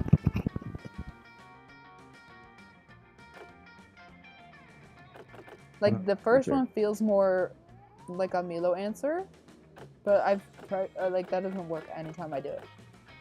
We're just gonna get drunk. Nope. See, I'm wrong. I'm stupid. It was the first one. It was the first one like I thought it was. Damn it. That's perfect. It'll be like celebrating your life by intertwining it with the lives of the people you loved. I had no idea we were so profound. But if I know anything about drunken party toasts, we're gonna need pre-approval of these speeches. We've got no choice but conduct a rehearsal immediately. You spend the afternoon getting all your friends together and breaking the big news. You're dying next week. Shockingly, they all seem pretty fine with it. That's fucked up. You humbly request that they all deliver a toast for you at the party, and no matter what, you tell them that these speeches that come from the heart. Hello, darlings. Alright, lovely people. Welcome to the rehearsal for Zebo's elegant end-of-life blowout bash. Let's proceed with the heartfelt eulogies. Friend Zebo is an organic being. Organic beings experience death. The news of his impending death has caused me mild sadness. Bye, fellow camper. My most recent salient memory of Zebo is when he attempted to make love to an oak tree to pollinate a forest. It was an unsuccessful attempt, but he would do it again. Cheers. Yeah, Zeebo will definitely be remembered once they're dead. Not by me, though. I'm gonna be fine. I'm tough as shit. But yeah, I'm sure some people will miss him. There's gonna be, like, at least one person. Anyway, pour one out. What? I guess I'll remember Zeebo for being super horny all the time. And other than that, I guess he's really good at choosing between sets of 2 options. Here's to you, Zeebo. I'm not, though. I'm not. I'm not good at choosing between 2 options. Yikes, that did not make you look cool or popular. After your friends finish their heartfelt toast, Milo pulls you I aside. can't be seen with you.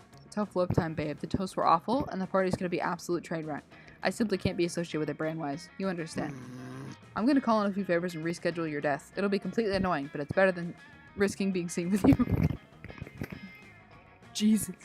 Wait, Milo could reschedule your death this whole time? Why didn't they do that earlier? You had a good attitude about it, but it's not like you wanted to die. Alright, done. Your death is cancelled, and so is the party. Enjoy taking the day for granted, I suppose. You've learned a valuable lesson from all this. You can never trust your friends to be there for you. -3? 3? Holy shit! 3? Choose a Sorry, celebrity. Zeebo, but I really don't think that you're gonna get with Milo. I don't think so. I think I'm gonna have to play this again on my own to do it correctly. A celebrity. Zendaya. Brendan Fraser. Which celebrity is the most likely to be posing as a random fan at a Discord server dedicated to themselves? Is Brendan Fraser or Zendaya more self-obsessed? Like self-obsessed celebrity. Compared to like a whole lot of others. I think we just have to do random. Yeah. Yeah, winning means that you fuck the person you want to fuck. Basically. Marshmallows. Correct? Why is Damien always there? Like any night around a spooky campfire, the air is filled with the smell of smoke and the sound of bickering. Enough of this. For the last time, Damien, you simply don't have what it takes. What? How can you say that? How can I not have what it takes to be your next bad guy and the baddest dude I know? You're not a big bad. Be that You're as it still may, very bad at this. you are not the baddest dude that I know. I've fought many impressive villains in my time who've done far more villainous things than you ever have. I can get there. I can be more villainous. My whole thing is trying to save the world. Why would I ever encourage you to be more villainous? I'm a pro. Well, if you don't want to encourage me to get more villainous, then I think you need to admit that I'm already a villain. Ugh, I have real bad guys to fight, Damien. Some of them are probably plotting unspeakable crimes right this second. Give it a rest. Of course, the most unspeakable crime of all would be missing out on this golden opportunity to impress one of your campmates. You leap into action to avert that potential crisis.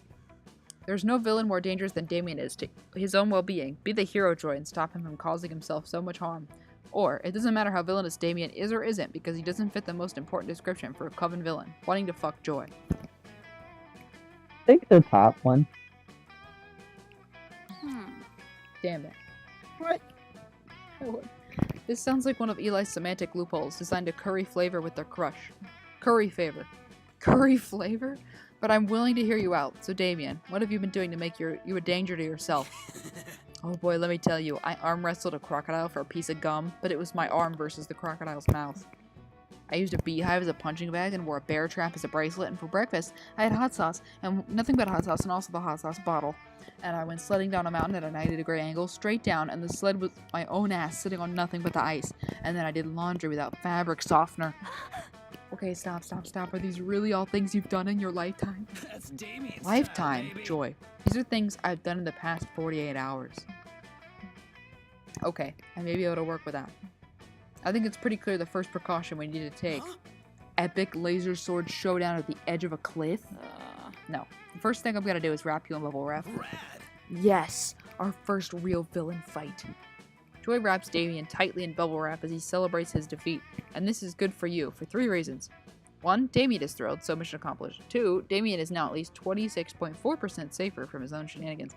3, Damien actually looks really hot wrapped in bubble wrap. Or is this your kink now? Apparently this is your kink now. Your new kink is bubble wrap, Eli. You've been kink assigned bubble wrap. Signed The bubble fuck? wrap at King. Oh my god. You secretly stash away some bubble wrap just in case you get to battle Damien yourself one day. Whoa! I hope that fire is safe. What the fuck? What are these real life paintings? I'm like so thrown off. After a long day of relentless horniness, you head to the campfire to relax. You find Milo, Aravi, and Hex all gathered around a tray of delicious looking cheeses. Hello, darling. Ah, perfect. Come to join our tasting gazebo. We needed a fourth. Anyway, as I was saying, I recommended that you begin with the 10,000 day aged Gouda. I know you don't often see a Gouda as a starting cheese, but I think you'll be pleasantly surprised. Next, we have the aged wasp rind cow's cheese. This one has a flirtiness that really puts the wind in my sails, if you know what I mean. I know what you mean. You mean that the cheese tastes good. God, I'm smart. Obviously, you should finish with the raw milk goat blue. That sounds fucking horrible. Fair warning, it's funky. It really I recommend does. pairing it with the apple brandy to finish. Apple brandy with blue goat cheese? The apple brandy sounds good. Yeah, but Blue not... goat cheese? Ugh. No. Arabi slams a chunk of Gouda into her mouth. As she's chewing, some numbers appear over her head. Recovered 2 health, 6 agility boost. My inspiration for this platter came from the groundbreaking work going into Southern Cheesery right now. You'll notice that there's a certain lighter, airy quality to the finish. Wait a minute with the fucking adjectives, Milo. I'm confused. Who's winning? I can't believe I have to explain this to you, Arabi, but cheese tasting is not a competition. Nobody's winning. It's just like any other magical moment in life. You don't look at the moon to get points. You do it because it fills your soul up with the fragility of the universe. This isn't possible. Nuh-uh. I look at the moon to increase my wisdom stat. Literally everything is a competition. Everything. You're wrong, you little gremlin. What about flower smelling? A competition for who can inhale the most pollen. Wine tasting? A competition of who can be the most pretentious asshole. You reap what you sow. Aravi, I'm concerned that this relentless focus on winning is robbing you of the ability to enjoy the ephemeral nature of existence. Muted. Nice and try, reported. you wily reaper, but I'm not letting my guard down. What is this, a clever tactic common to the professional cheese sports scene? We love a sex bot.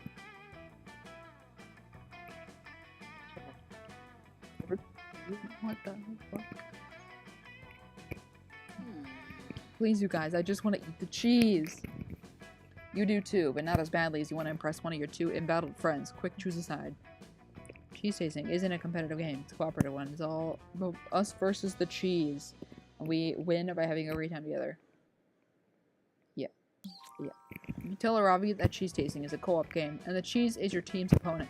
You all win by enjoying the cheeses to their fullest. Oh, a critical Oh, hit. finally someone's making sense around here. But wait, if it's co-op, what are the rules? Am I the tank or the healer?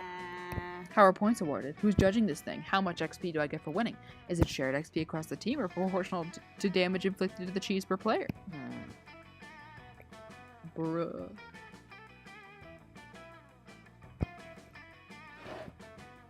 Why are we just getting sex bots all of a sudden? Pass me the ketchup.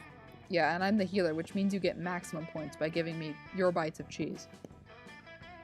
With the Ravi sufficiently motivated, the 4 of you are diving into the cheeses. Good God, these are delicious. Who knew that weird old milk could taste so good? Cool Ranch Doritos. Milo, I have to say, this Gorgonzola is really next level. It's like Doritos level good. Damn. Doritos level good. Glad you're enjoying it, my friendly little curse. I do think this is one of my finest platters yet. Yeah.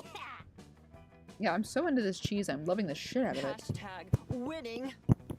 I would never say that again. Yeah, I don't know how to change YouTube mod permissions. I don't even think you can. Wow, well that's great, Arabi. Enthusiasm is the fermented citrus pepper paste of life. Oh, a critical hit. I'm chewing the hell out of this Gorgonzola. I'm fucking crush its score and having fun. What were you gonna say? I was just giving an at that. You all managed to have a great It's time. the spice of life thing. And Arabi seems to be super pleased with her final I'm score. gonna go grind. I'm gonna go grind. Sweet, now that I've conquered cheese tasting, I've got to move on to the next XP grind. See you 2 dummies later. Arabi leaves while Hex takes a satisfying post-cheese nap on her shoulders. Well, now that she's gone, shall we get started on the superior cheese platter? Milo pulls out a second cheese platter that somehow looks even more delicious, like seriously insane. You could easily fuck these cheeses. What the fuck? You're killing it. I saved this platter for the winner of the cheese tasting, and I think that's you, Zebo. You and Milo split the cheese platter, just between the 2 of you. You even share a single hunk of camembert, which is basically an indirect kiss. Nice. It's time for drinks. Drink time. You were waiting all week for this moment, visiting Juan and getting a good drink. Well, look what the cat dragged in. I have some drinks here for you. It's up to you which one to drink. Let's see what's behind door number 1. Pina Colada. What do you say? Will you take the drink of the day? Or would you prefer the mystery box? Pina coladas. Penis. Getting caught in the rain. Yeah, no, totally. I was like testing making your love common at midnight. sense. And I've got half a brain. Half a brain. Only half. No. Yeah, no, totally. Well, I was yeah, testing your common sense. I'm the zombie character. That's true. Just whiskey. Just whiskey. No idea if I got the recipe right. Do I go with the safe whiskey or do I go with whatever the fuck is in here? Oh, that I don't know. Undertale person. You need some creativity in your life. I need creativity and charm, and I don't think whiskey is gonna give me either of those things. I think it'll give me boldness, if anything. Actually, don't these change the map or something? I was not really paying attention last time. They do something to the map, but I'm not sure if they just all give ones that changes the map gives, or... I'm gonna take the box. The cool dude. Hope you're happy with the no refunds. What are we getting? The Pina Colada is a concoction that will shake the inside of your own skull. Choose 2 stats and see how the kick of this beauty makes those stats swap. You can swap 2 of your stats.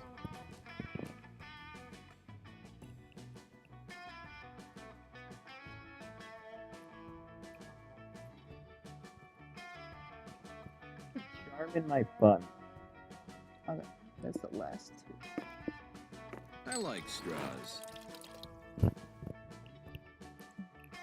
Cool, dude. I really did it this time with that naming, right? This stream makes everything cooler. Specifically by renaming all of you with the coolest nicknames ever. Okay. But Hope I you get can tipsy stomach very that. fast. Happy trails. If I got your drink, I would have just swapped my fun and my creativity instantaneously. Choose a fictional character. Riku Kingdom Hearts.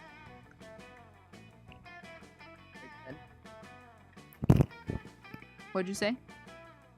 Alright then.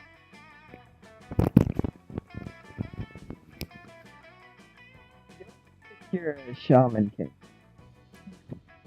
You're the manager of a burger joint. Player order is decided based on which fictional character would make the best assistant manager. I don't know anything about your character, so you have to... My character's main traits is that he's lazy. Ah. So I feel like then Riku would be a better assistant manager. I don't think he would enjoy it, but I think he would do it.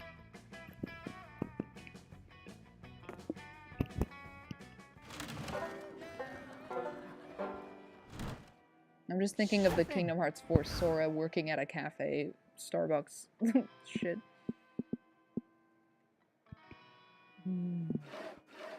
I forget what the drinks we had before do. Like, there's +1s, but I'm like, what does that mean? You know?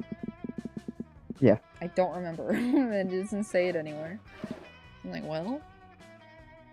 I'm gonna go here. That day at the Camp Dome, you all play the classic children's game, The Floor is Lava, with a twist. The floor is literally lava. You're all hopping here and there trying to survive the dangers of, you know, lava, but then one of your teammates falls. He's sinking into lava, doing a slow, agonizing death. You offer a hand, but it's too late. Before disappearing under the hot lava, he whispers his last words. The chosen one, your hair looks great. It does. You gain 3 charm from a nice compliment. Later, you're super excited. You found a package of weird cookies by your tent, and you're about to dig in. Fuck yeah, cookies. Fancy meeting you here. Well, but isn't the chosen one. Put down those dog treats, darling. I need your assistance with a job. Help me out, and I promise I'll make it worth your while. Milo just saved you from eating literal dog food, so you figure you owe them one, and besides, he'll do anything with his sexy Reaper. You agree to help with the gig.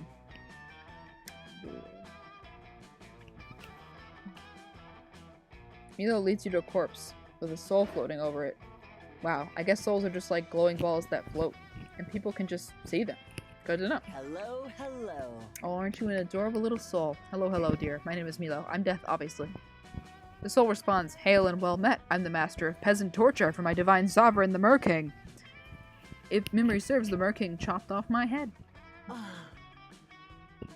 Yes, you're super dead. I'm here to take you to the afterlife. Aren't you a lucky soul, You could have ended up with one of the less fashionable Reapers.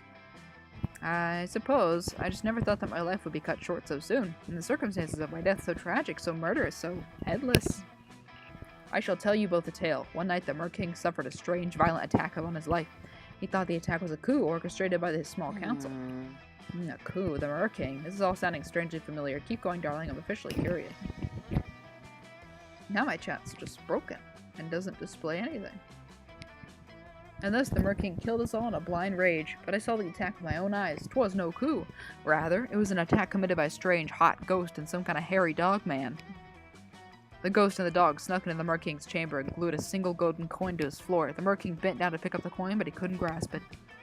He looked quite the dunce, I assure you, and while he was struggling to pick up the coin, the ghost dropped an anvil on his head. The nerve! Oh wow, yes, what a tragic, horrible, violent prank. I mean attack. What a mischievous fiend. But despite the tragedy of my death, I see now what a precious gift life has been.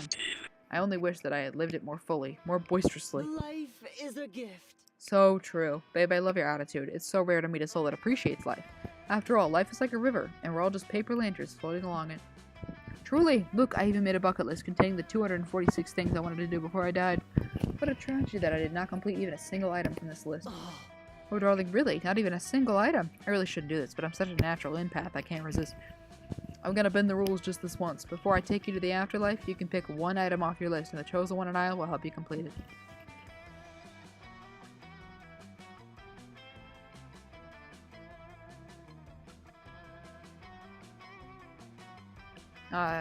Thank you, you are just an elegant angel of death, but oh, which shall I choose? Which?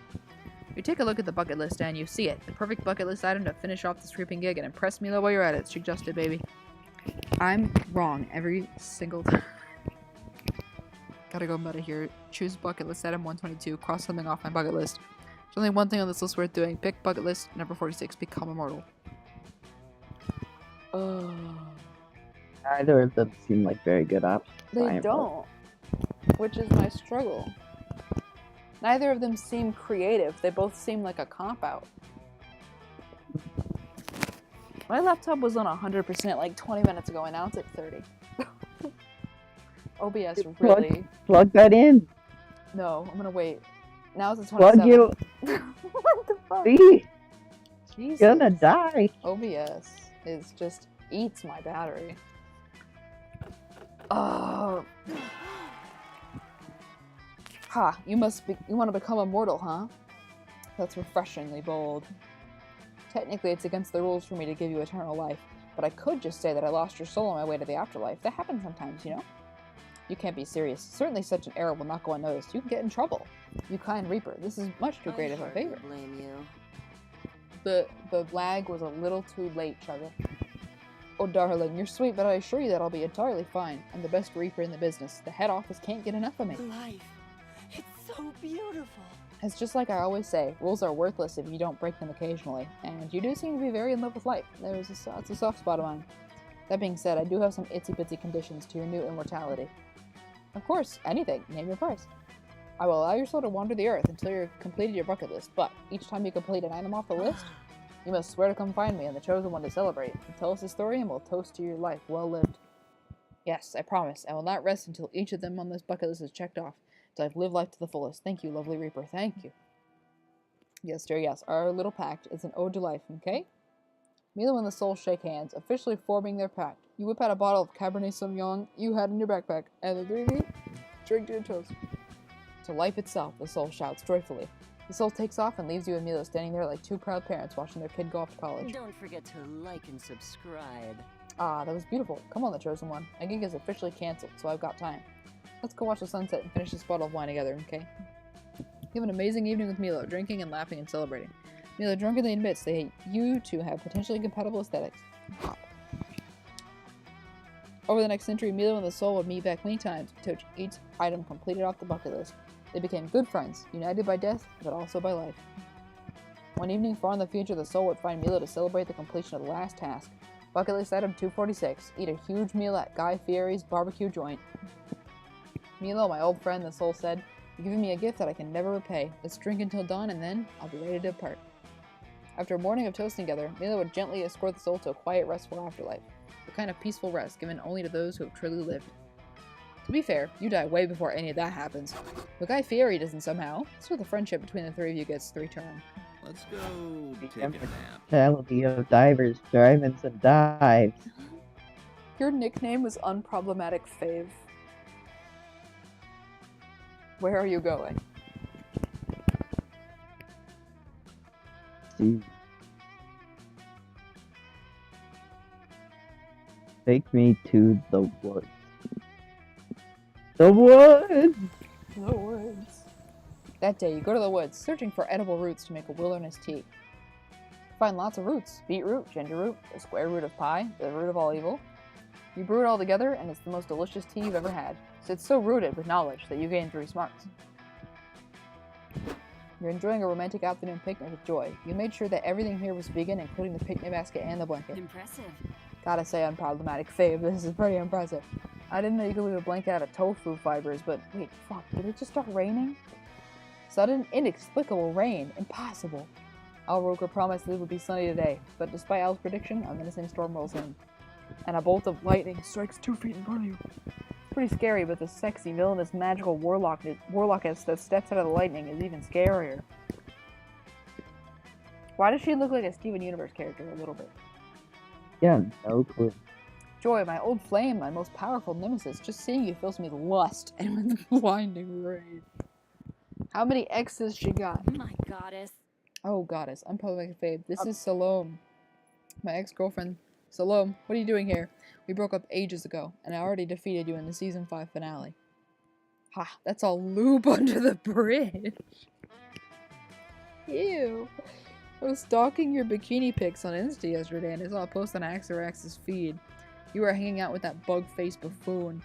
I'm filled with horny jealousy. Joy, if you wanted to have crazy hot lubed up rebound sex with an ex-lover, why didn't you call me? We were electric together, huh? Ugh. Holy shit, it's none of your business. But I was not having rebound sex with Axarax. As usual, you are completely blinded by your own thirstiness. Oh, well, if you're not in the mood for rebound sex, we can have any kind of sex you want.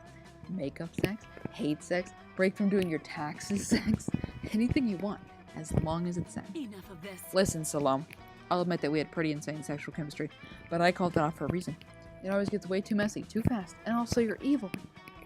Remember when you dressed up in that leather harness to distract me, and your poisonous misspell killed like 180 people? Yeah, I've got to pass on this. What a disappointment. I didn't want to do this, but I had no choice. I'm forced to use my secret weapon of seduction. Prepare yourself for this foot massage coupon. You gave me some romantic coupons on our anniversary, and I've saved them all this time. Now I'm redeeming this coupon to completion. Ugh. Ew! Not to completion. No. I cannot believe that I have to explain this to you, but romantic coupons are not legally valid, especially after a breakup, duh. Super duper duh. Ridiculous! There's no expiration date on this coupon, but I suppose I can be reasonable. I have a whole collection of coupons here. How about a trade-in? We could redeem this gastric cleaning coupon for my doctor, or this Groupon for a free Brazilian wax, or this coupon for 1 free sexual yogurt experience from Yogurtland. What the fuck does that mean? This cannot be for real. Oh, these coupons are definitely bullshit, but picking one is probably the fastest way to get Salome to leave us alone. Unproblematic Fave, which coupon should I pick? How should I vanquish her evil ex-girlfriend? By choosing the least horny coupon. Fortune favors the bold. Choose to ask me any question and I will answer truthfully coupon, or pick the right leg coupon. It's the last coupon we need to form the legendary Exodia coupon.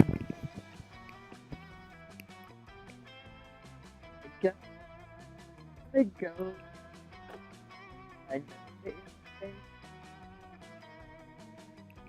What? Your mic broke in half. Should I go with my nerd instincts, or the one that I think will actually do anything? Your stats are so good, I feel like you cannot waste them.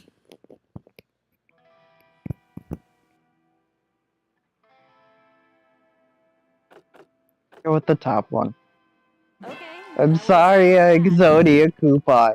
Rip the Exodia coupon. I'm sorry, Exodia. Whoa, seriously? The truth coupon is the most dangerous coupon in the whole bunch. I didn't realize you were so bad. What? I'm surprised myself. I never thought your little friend would recommend something so bold. Are you sure that you don't want to choose the threesome coupon?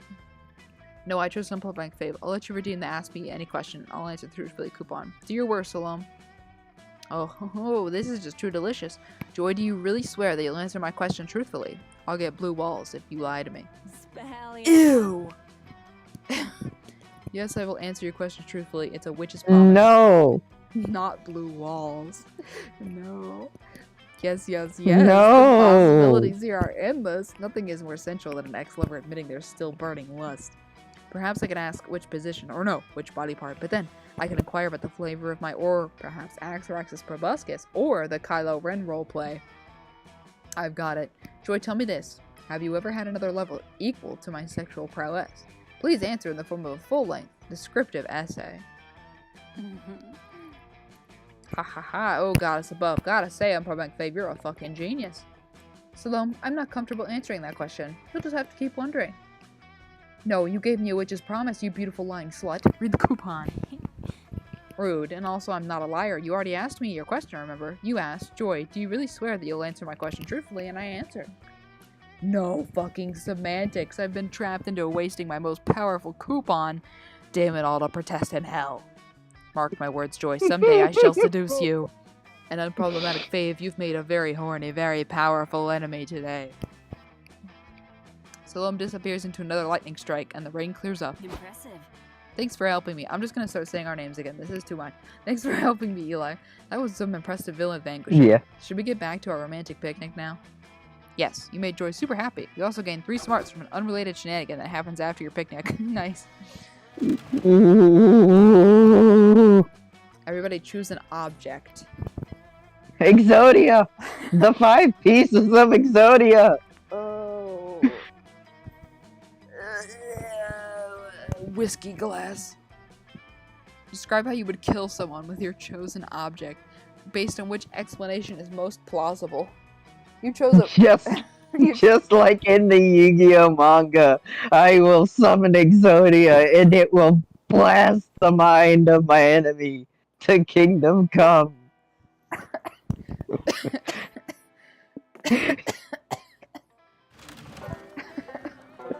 Going to make Exodia real. Let's go take a nap. Where are you going?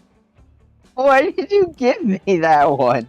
Because it's less boring than smashing a whiskey glass into someone's head. Yeah, but it's not plausible at all. It's plausible Like if at we all. assume Exodia's real. Alright, take me to Scout HQ. That day in Monster Scouts, you learn to make your very own clothes in the wild. Someone Oh, suggests a that's fashion actually show. sort of cool. That actually is useful information. Someone suggests a fashion show, so afterwards you all put on your outfits to show them off. If you'd known that you'd be the result, you probably would have made something other than a leaf and stick thong and fine woven nipple tassels. Needless to say, nobody will be forgetting your performance anytime soon. You gain creativity. Later, you meet up with Joy. She said she wanted to spend the day just the two of you. Your knees feel weak, but that might be the polio you recently contracted. Oh, hey. Thanks for meeting me here, Eli. I wanted to apologize for all the drama with my exes lately. You've been so understanding, and I've been doing some thinking. Before Joy can finish, a strange purple slime hole opens right in front of you. There are palpable waves of angst and resentment radiating out of it. Oh shit. Who the fuck are you, emo ass? Fucking... Well. If it isn't my ex-girlfriend, Joy Johnson Jahima. It's just me when I was a sophomore. You're so right. Also known as the witch who drowned my heart in the obsidian ink of emotional betrayal. Hey, Gerard. Not Gerard. Not Gerard away. It's nice to see you too, I guess. What are you doing here? And, how are you doing? I'm not okay. I promise. Shut the fuck up. No. Not the MCR references. Gerard. If you're looking in the mirror and don't like what you see, you can find out firsthand what it's like to be me. That's such a long voice line. In the dark of twilight, I was looking into the mirror, and I did not like what I saw, so I began online shopping for the darkest shade of black eyeliner available. And I saw this post on my Insta feed. You're with Salome now, Joy? Seriously? Yet another one of your ice-cold treasons of passion. Another stab to the heart. Holy shit, I'm this close to deleting my Instagram. Not that it's any of your business, Gerard, but no, I'm not with Salome. I didn't give her permission to post that. Joy. Whatever. You're just deceiving me again. It reminds me of when I was a young boy, and my father took me into the city to see a lying whore named Joy. Whoa, wow! Jesus. Hey, even though this guy clearly has an amazing fashion sense, I don't know about that one. You gotta step in. You tell Gerard that he needs to be respectful to Joy, or you'll give him polio. You're defending this soulless woman. I'm gonna give you polio. Step off or I'll give you polio. It's such a good threat. Hear my tale of woe, idiot. I consumed 1,891 living souls and became the most powerful necromancer in the universe just to impress Joy. Cheater. And she responds by getting all mad at me for killing innocents and then cheating on me with some 2-bit horny warlock list.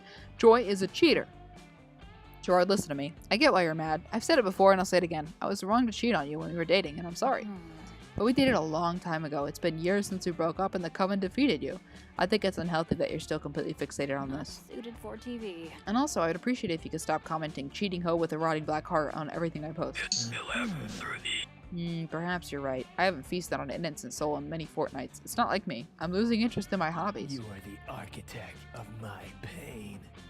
Since you were the grand architect of my pain, I expect you to have some method to sew my shattered psyche back together. I guess it's the least I can do. Eli and I will help you move on by, any ideas, Eli? Get Gerard a date. Getting laid won't heal his broken heart completely, but hey, it's a start. Or, it's time to get even. Joy and Gerard should play Monopoly together, and Gerard should be allowed to cheat. Fair is fair. Op 1. You know what you're doing, don't you? Huh, that could actually work. Thanks for suggesting an actual idea instead of extremely absurd and probable random bullshit. Gotta say it's refreshing. What do you think, Gerard? Ready for a rebound? I'm not entirely opposed to the idea, but I refuse to lower my standards by even a millimeter. My new romantic partner must be a true paramour. Paramour. Fair enough. You asked Gerard to describe his ideal romantic partner. Ah, misery. I guess I've My never sweet mistress. thought about it before, as my heartbreak has been far too consuming. But I know one thing: no more heroes. She must be evil through and through. My future boo should be able to stare into the abyss of the cold, unfeeling universe.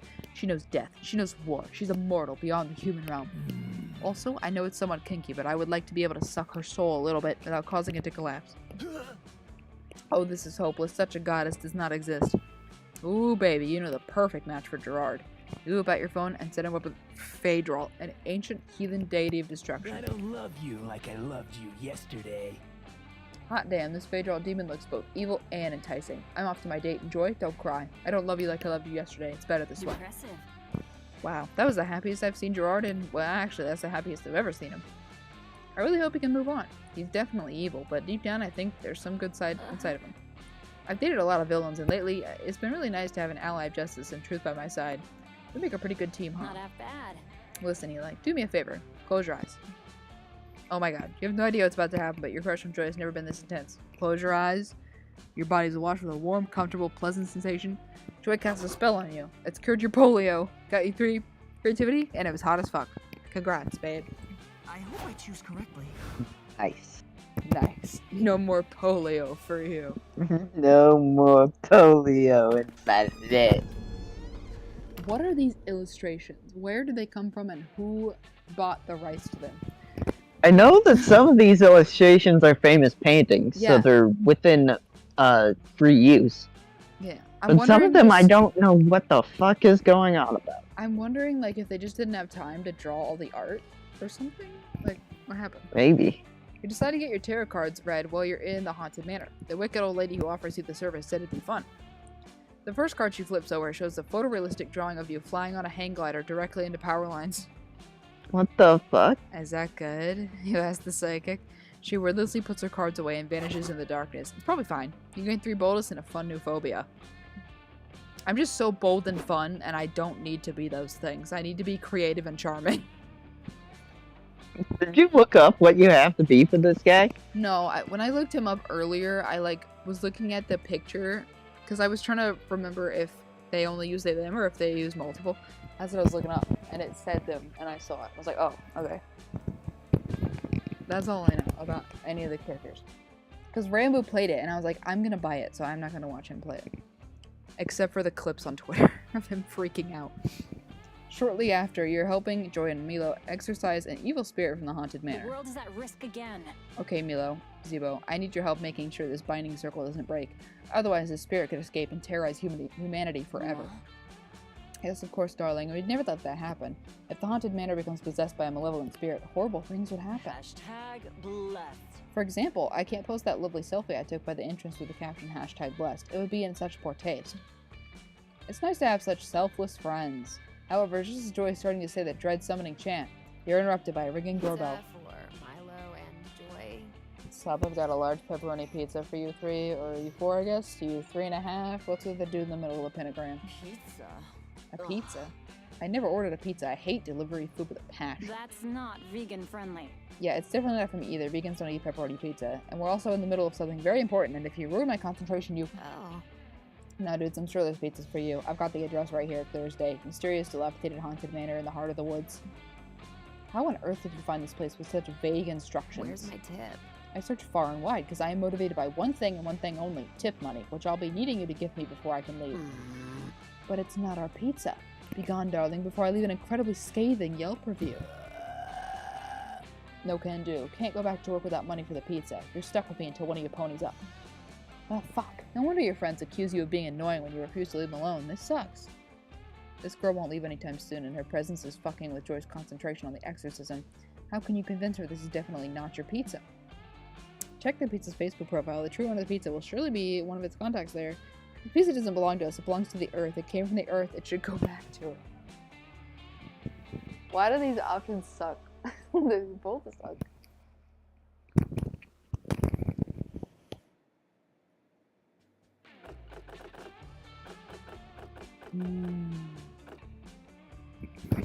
See, because the top one is clearly Milo-centric and the bottom one is clearly more Joy-centric. But I don't know if it's a one or the other situation, or if it doesn't matter that it's relevant to one of them or not. Because sometimes they make it do that, and sometimes they don't. Whatever. Seriously? I don't know. Well, that's just ridiculous. It's a pizza. There's no way it has a... Darling. Please. Everyone has a Facebook profile left over from 2012, even if they don't want to admit it. Here's the pizzas. Oh, this is actually quite interesting. It appears that the pizza's likes include tailgating and going to children's birthday parties. It also interested in feminism, Italian cinema, and is in a polyamorous relationship with a box of garlic knots. What? No way! Oh my god, it even has a photo album of his trip from Sicily to New York. This pizza has lived a really full life. It's traveled the world, met Selena Gomez, started a family. Look, it's even gone skydiving, and it spoke at the 2017 UN climate change meeting. This little guy's really done it all. I'm not paid enough for this. Dudes, I don't care about that. If it doesn't say anything about the pizza's owner, it doesn't help me. Oh yeah, I guess that information isn't disclosed here. Any other ideas? You're silently scrolling through this pizza's colorful Facebook profile. All these beautiful memories and life experiences are making you feel hollow. This pizza has had such a richer life than you have. All you've done is thirst after your classmates a bunch. Have you ever truly lived? I'm interpreting your silence as a desire to pay me, so do that please so I can leave. You feel too empty to argue. You pay the pizza girl and everyone leaves you to reflect motionless, directionless. You can't even bring yourself to eat the pizza. It's done so much more than you. It's worth so much more than you. The only way you feel you can properly honor the pizza is by giving negative true charm and negative one bonus. Clearly, it is more deserving. You have so much to learn. What the fuck? I got fucked over by a sentient pizza. Sure. Yeah, apparently. It's so funny how Yes. they ask this as if you won't go for one person the entire time. Yep. Yes. I can do this. I'm gonna ask and they're gonna say no. They're gonna say no. But you're gonna ask anyway. I am gonna ask anyway. You finally gather the courage to ask your beloved to watch the meteor shower with you. The two of us, a summer fling. What a novel idea. But I think I've had an even better idea. What if I run a poll to see what my fans think before I respond? They're gonna say no, because I am so uncreative. Okay, setting it up. Great, now we just wait for the people to start voting. Fail. And 43,000 people voted don't date Zero, which is kind of impressive in 5 minutes. 322 people voted it's just a joke. Please, please, for all that is sacred, don't date them. That one is very intriguing, since that wasn't even an option. Then there's 2 votes for yes, data. One is, of course, your vote, and the other is from someone called Milo Forever 4423. Oh no, wait, they just DM'd me. Milo, wait, that was my cat who's walking around my phone. Please don't date them. If you do, because this will, I will never forgive myself. Not sorry. Oh well, the people have spoken. Sorry, not sorry. I still got an achievement. That's all I know. Yep. You fail to see how you can come back from this. Zebo is doomed to be lame forever. Look at my pleading Man. emoji face. And even after changing your name to the chosen one. Literally unchosen. And yet things change, but not how you think. One day you piss off an old witch who curses you by body switching your mind with an alpaca's. Not only are you trapped in the body of an alpaca forever, but what's worse, the alpaca proves to be better at being you than you were. Everyone seems to like the new Zebo better, and you're just the alpaca who couldn't get a date. Oof. Yeah. When did the alpaca come? I'm so what? You go to check on your favorite witch. Hey, you. Hey, Eli. What? You want to watch the Meteor show together? Ah. I'm grateful for all your help these past few days, but I never really imagined us in that way. Now that you bring it up, I've got to admit, I do like you quite a bit. I guess there wasn't that initial passionate spark, you know? Like a fire that lights in you in which you want to destroy someone, but also fuck their brains. It happened with Axorax, Salome, Gerard, Dimitri, Liam when he was an Angelus. Ugh. Come to think, I sort of seem to have a pattern. And looking at it now, it doesn't seem super healthy. Do I always look for sexual partners in my enemies? Why? Looking at it from a distance, it seems like I sabotage myself, always entangling with evil people who don't exactly rhyme with commitment. I got another achievement. Maybe I could break the cycle. Booty calls. Would you want to break that cycle with me? You even need to answer. The meteor shower arrives and you share it with joy. You wonder if you may live to become an evil ex. The thought frightens you, but it is there. But what can we do besides try our best while we dive into the mortifying ideal of being known? The fear is there, real and blunt, but if we eventually fail, then in time we will learn from every error. So tonight, you just hold hands with joy while gazing at the starry night and wondering about your shared future. It starts slowly, but it speeds up as she's excited by the prospect of a new, less complicated way of doing things. I have And a you. spell you may like. Oh my god. Ugh. Awooga. Is it fine to show this on stream? Yeah, there's no nip-nops, so I think it's okay. Alright. You're deeply under her spell. You see her. You truly see her. A mesmerizing woman who loves unapologetically. A kind soul who is not afraid to lead with power and compassion. A deeply complex person who carries the weight of the world on her shoulders. Someone that, in the moments when she alleviates herself from all those responsibilities, can also be the true embodiment of joy. Is that a secret ending? What was the secret ending? Apparently. How was that a secret? Okay. Alright then. Before we knew it, those weeks were gone. It felt like a hot minute, and it felt like an entire lifetime. That night, as we saw summer coming to an end, we all wondered what would come next for us. It felt like the end of something big. Little did we know, life still had many wonders and misadventures in store for us. Now I am older and I can see it, how those years became the foundation of the mythology of our lives. Broken hearts turn to tragedies sung for centuries. Wild nights become epics treasured forever. Every kiss and laugh is now a consolation we'll always find while gazing at the starry night, no matter how many years go by. Even today, I can still close my eyes and I'm there. Oh, on that last summer night. Feeling like I was just starting to live life.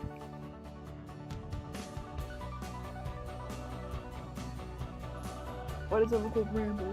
With all my friends around that campfire. So young and unafraid. And so ready to surf. Oh, it's so cute. Look at the little guys. They want this more. He wants this more.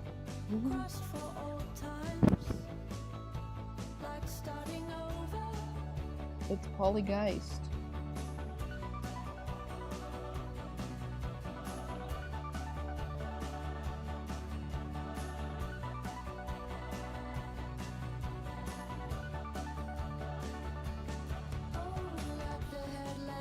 Eeg.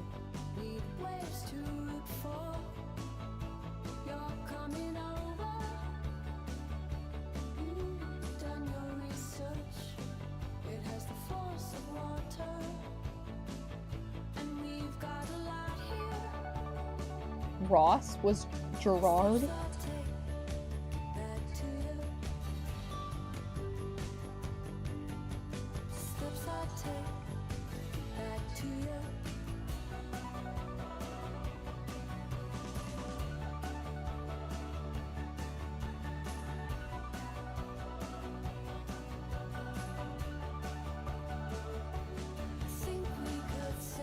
Holy fuck.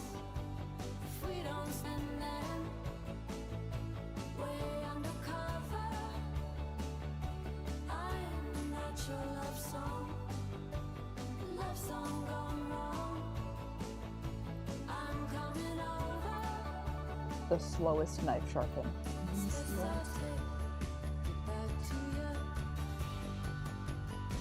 That's a twerking demon.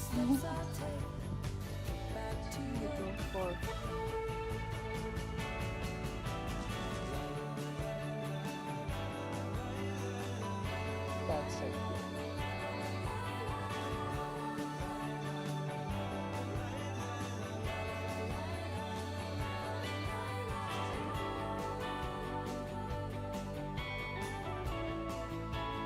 Day.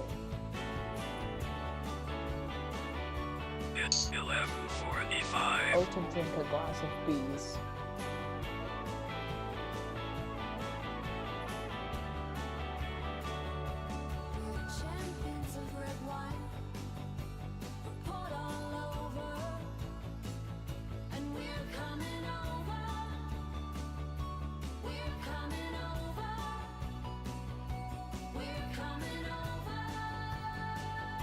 Lo-fi hip-hop radio beats to relax and study to. No. That was in the credits.